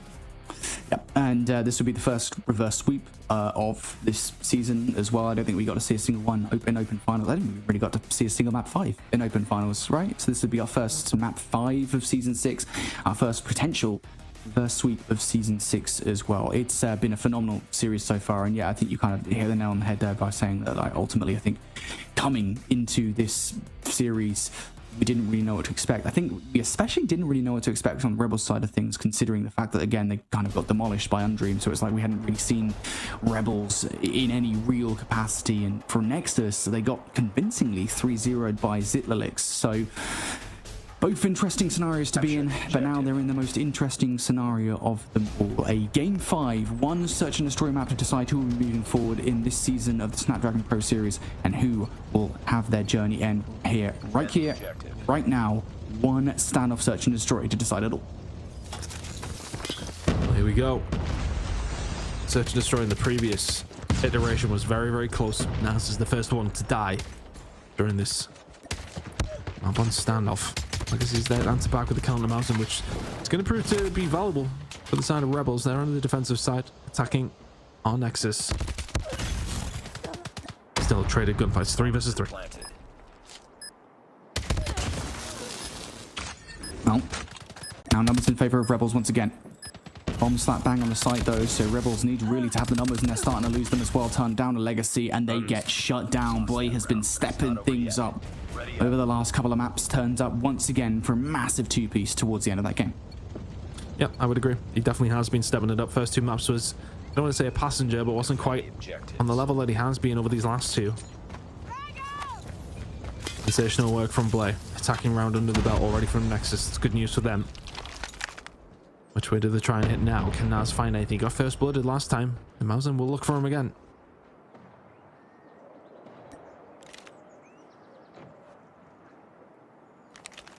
Rebels can pick up a first blood, catch a player off guard, potentially trying to route their way towards B. That would be huge. Zio will be the player to do it. Of course, Shikon, bit of an off-meta weapon. We've seen it a fair bit from Zio this series thus far. Excellence is peeking it. Zio pops up, gets overwhelmed by 3 different players. There's no immediate trade. There certainly is an effort from Vertex. Going to have to back all the way up here. And if I'm Nexus, right, I've just picked up the first blood. There's no reason to get over-aggressive here. If you can find another one from Mausen, that's huge. Big 1 versus 1. But you've kind of opened up the map with that kill. Good awareness from Mausen, expecting the push to come on the flank. They've got good info here. I just do not think that you're going to expect this many players pushing through. If your Legacy, the trade is there. Information gained, though, for the side of Rebels is the jig up for Nexus. 45 seconds or so remaining. Push now going to start coming through. Magnus rocking a hard place springs to mind. It's going to find at least 1 kill, though. Does eventually fall down. So now 3 versus 1. Not going to happen. Nexus will find another round. It's not over yet. Looking good here on the attacking side. Looking a lot better drilled, I want to say. So far, just working very seamlessly together and find themselves 2-0 up. Yeah, Nexus, just completely overwhelmed Zio towards that back alley and played as a unit from there on out. Seeing a lot of good team play from Nexus here. They really want this reverse sweep to keep their hopes and dreams of doing something of note. Snapdragon Pro Series alive. And it's the same kind of setup once again. Look at them stacked inside bottom brown. Rebels have no chance here on the defense, and it is Zio once again being overwhelmed, by the way. Dicey, if he chooses to push this, might have a freebie, but Naz is watching that flank, so if Naz whiffs, Zio will be dead to rights. Just looking for some way here to puncture the defense, our Nexus. Slower approach now. Sitting back, expecting Rebels to push over towards them. Mausen will be the one to try and maybe be the tip of the spear. Legacy will show his face. Excellence will back down. I wonder if they are just maybe relying on Mauser, but if you're Atham and you push out here, you should be dead. Zio holding a nice little corner. Nothing too out of the ordinary. Magnus will find the first gunfight. There you go. Big shots coming in. Excellence. Why are you getting caught up there? That's what I would wonder. But Naz trying to hold this down. Still waiting for a moment on Nexus. That just hasn't ended itself yet. Zio. Oh, Zio. Oh, buddy, we gotta have a talk about that one, pal. 4 versus 4 we go. Silly kill after silly kill coming through. Numbers are even now. You've got to deal with the players on the site here. Turn. First kill comes through. Second as well. That could be the defining moment here in this round. 1 player left on site. Magnus will find a little bit of value, but not much to speak about beyond that. Legacy trades things out, so 2 versus 1. And he's going to hit the site pretty fast. Oh, can't quite get there in time, or can he? Dicey is taken down. Left in a 1 versus 1 against Mausen. You've got the cover. Mausen's going to have to go for the chow. Misses the sniper shot. Now all of a sudden it gets very, very scary if you're Mausen. Bring around the rosies. Legacy will chow. Mausen will win it anyway. And Nexus will find another round. They just seem to have that aura about them in this map. 3-0 now. And that was squeaky bum time in that round. Very different look, I think, on the whole from Nexus, especially considering you got to remember that they actually lost that first blood down to Excellence, kind of just throwing himself in the middle of the map. Mausen looking from opening snipe in this round. That's not going to happen. And Nexus have a free punt over by A. Rebels haven't got the same defensive setup that they have in the previous round. Now even especially so as they've lost Vertex's a little bit of presence on the site. Legacy now being baited out towards the middle of the map as well. Nexus getting this rock down, and Rebels, I think, now starting to panic. I think Rebels just didn't have much luck when they have sent bodies over towards A, so they decided to give it up, and now trying to retake it, well, with a disadvantage. A massive one now, 2 versus 4. Zio can find something back against Excellence. Next gunfight's huge. Atham will find the first. He's about to find the second as well. Chow around the corner. There is Magnus. And here is Mausen. Nexus. 4 to the good. Absolutely cruising here on standoff. And I think, you know, that was it. Like, if you're Rebels, you give it up because you've been getting bodied over there. And then you just couldn't retake because you don't have the numbers at that stage. Nexus 4-0 up on the attacking side. And I don't think it's particularly one that is heavily sided that way. Atham will find the opening blood. 5 versus 4. I think, honestly, Naz has been opening blooded multiple times now. And it will be an issue. Atham will find his second of the round. 4 versus 3 in favor of Nexus. Yeah, things just keep on falling in favor of Nexus here. Rebels don't really ever have a haste in the hole. Magnus at least trades things out, but again, the trades just keep on going in favor of Nexus. The one positive I would say here for Rebels, right, in this 1 versus 3 is that Legacy is very far removed from the action, so they're not necessarily going to be expecting him, but Mausen's just got to look, and I don't think Legacy is long for this world. Pick up in hand. Oh, Legacy living on borrowed time. We'll find one onto Atham. Should be there for the timing. Oh my goodness me. Blair misses the shot. Mausen, though, is there again to pick up the pieces. Speaking of pieces, that's what Rebels have fallen to. The 5-0 in the Nexus here. This is as one-sided as you're likely to see in a search and destroy. Not like, I mean, a lot of these rounds have come down to 1v1s, but it's been a trade battle that's always been working out in Nexus's favor. It's been dominating rounds. It's been comfortable rounds. It's their final attacking round now, and can they make it 6-0?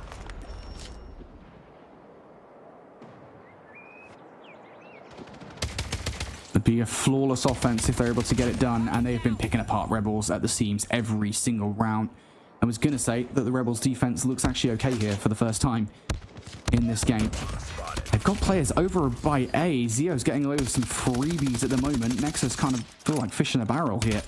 Outside this A site, only player that can do anything in this scenario now is Blay, and both they and Atham are going to find some value. Blay not expecting another player outside, so at the very least, Blay will have bought some kind of maneuverability for Nexus here in this 2 versus 2. He has done. And they do have time. A whole minute of it. Try and make a decision on what they want to do. What's the player for Naz and Vortex?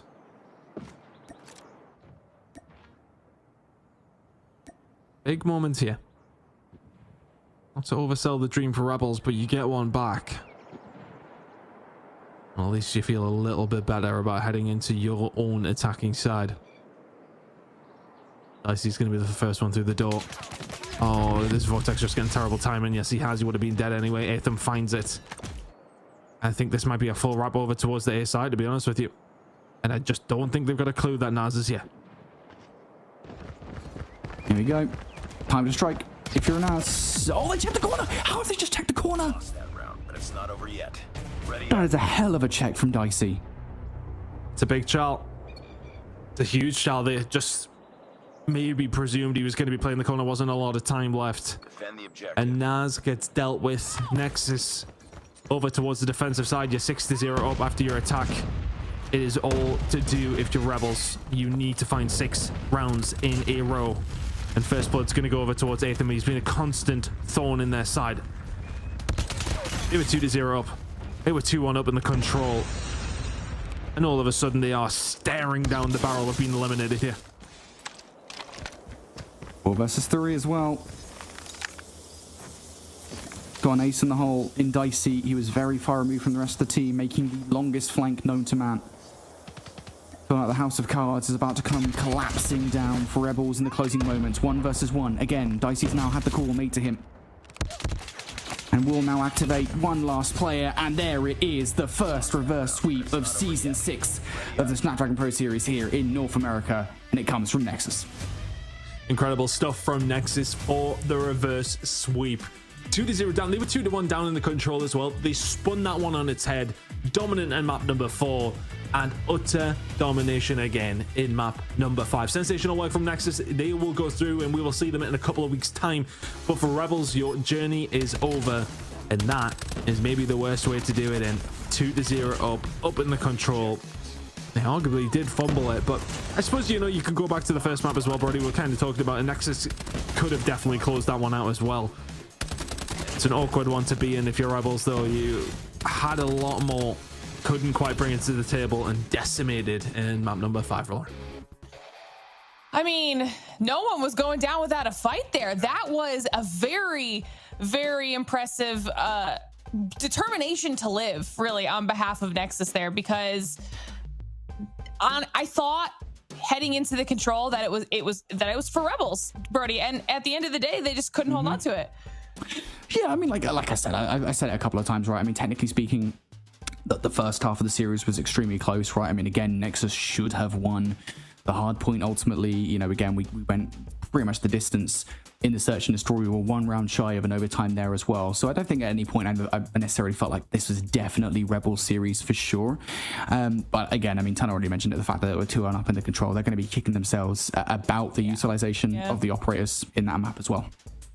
Well, as everybody at home sees reflected here in the bracket, that means that Rebels are knocked out, but Nexus will stay alive in that lower bracket. And they'll be waiting there to see who they have to fight against to qualify for that second challenge final spot. And that will be whoever is the loser of the matchup between Undream and Zitlalix. So not an easy road for Nexus to get through, but still a little bit of a beacon of hope. Meanwhile, that's only half of the squads that we have here in the competition. We still haven't even gotten to see Group B yet and what they can bring to the table. We will be seeing them next week, and they will do the exact same thing that we saw here today. We'll get through those 2 upper bracket matches, and then we'll go into our first lower bracket match. And I think people are waiting to see what this bracket's going to bring for us to competition-wise here, Tan.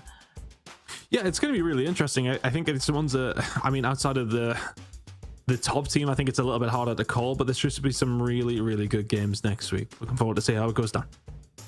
And we'll see if we can get another reverse sweep, if we get some more 3-0s. Still lots of storylines that we're going to be paying attention to. I mean, Brody, next week kind of has a little bit to live up here to. Will we see some 3-0s out of those upper bracket squads? Are they going to want to be as decisive? Yeah, I think we're probably going to see some 3-0s, right? I mean, again, like I've already mentioned it, the fact you've got NA fall-offs in there, I'd be very surprised if they didn't kind of, again, I know this is a bit of a kind of early call to make, but if they didn't 3-0 their way into the upper bracket final of that group, and then I always also kind of feel the same way about ARP Gaming. Again, you've got some really solid names on that roster. They've also strengthened the roster post-open finals as well. Like, it's very difficult to imagine those matches being closer than just simple 3-0 sweeps. Beyond that, though, who knows? I mean, we didn't expect today to end with a reverse sweep game 5 in the Search and Destroy, so maybe that'll happen again. Literally anything can always happen here in the Snapdragon Pro Series. So if you guys haven't done so already and you want to keep up to date with everything that we've got going on here for the rest of the challenge season in all of our regions, just follow us on social media, whether that is X, Insta, or Facebook. You've got ESL Mobile and ESL_mobile there on Insta. Follow along. That way you won't miss a single second of anything that we've got going on. And if you want to hang out with a bunch of people as well, you can join our Discord server, discord.gg/Snapdragon Pro Series. Talk all things Call of Duty Mobile. Talk about the other regions. We showed you which teams qualified through to their challenge seasons as well, and we're of course going to have so many more competitions throughout the year, whether that's Mobile Masters or our champs at the end of the year, another round of our SPS season. I mean, it's only March. We've only just begun, okay? So you're going to want to be on there so you don't miss a single second of it. But it has been a long 3 matches, but they are still completed now. 3 matches. Week 1 of the challenge season is in the books for North America, and Undreamins at Lalix are sitting pretty on the upper portion of that bracket. Will Nexus live to see another day after a brutal reverse sweep? I mean, the fact that one team has already been eliminated from the challenge is just crazy. And we're going to do it all over again next week. So you have to make sure that you tune back in to see how all of it turns out with the other half of our challenge teams. As always, a huge thank you to Snapdragon Elite Gaming, DHL, and the U.S. Air Force for helping us make this whole thing possible. And a huge thank you to all of you at home as well for watching. We'll see you next week.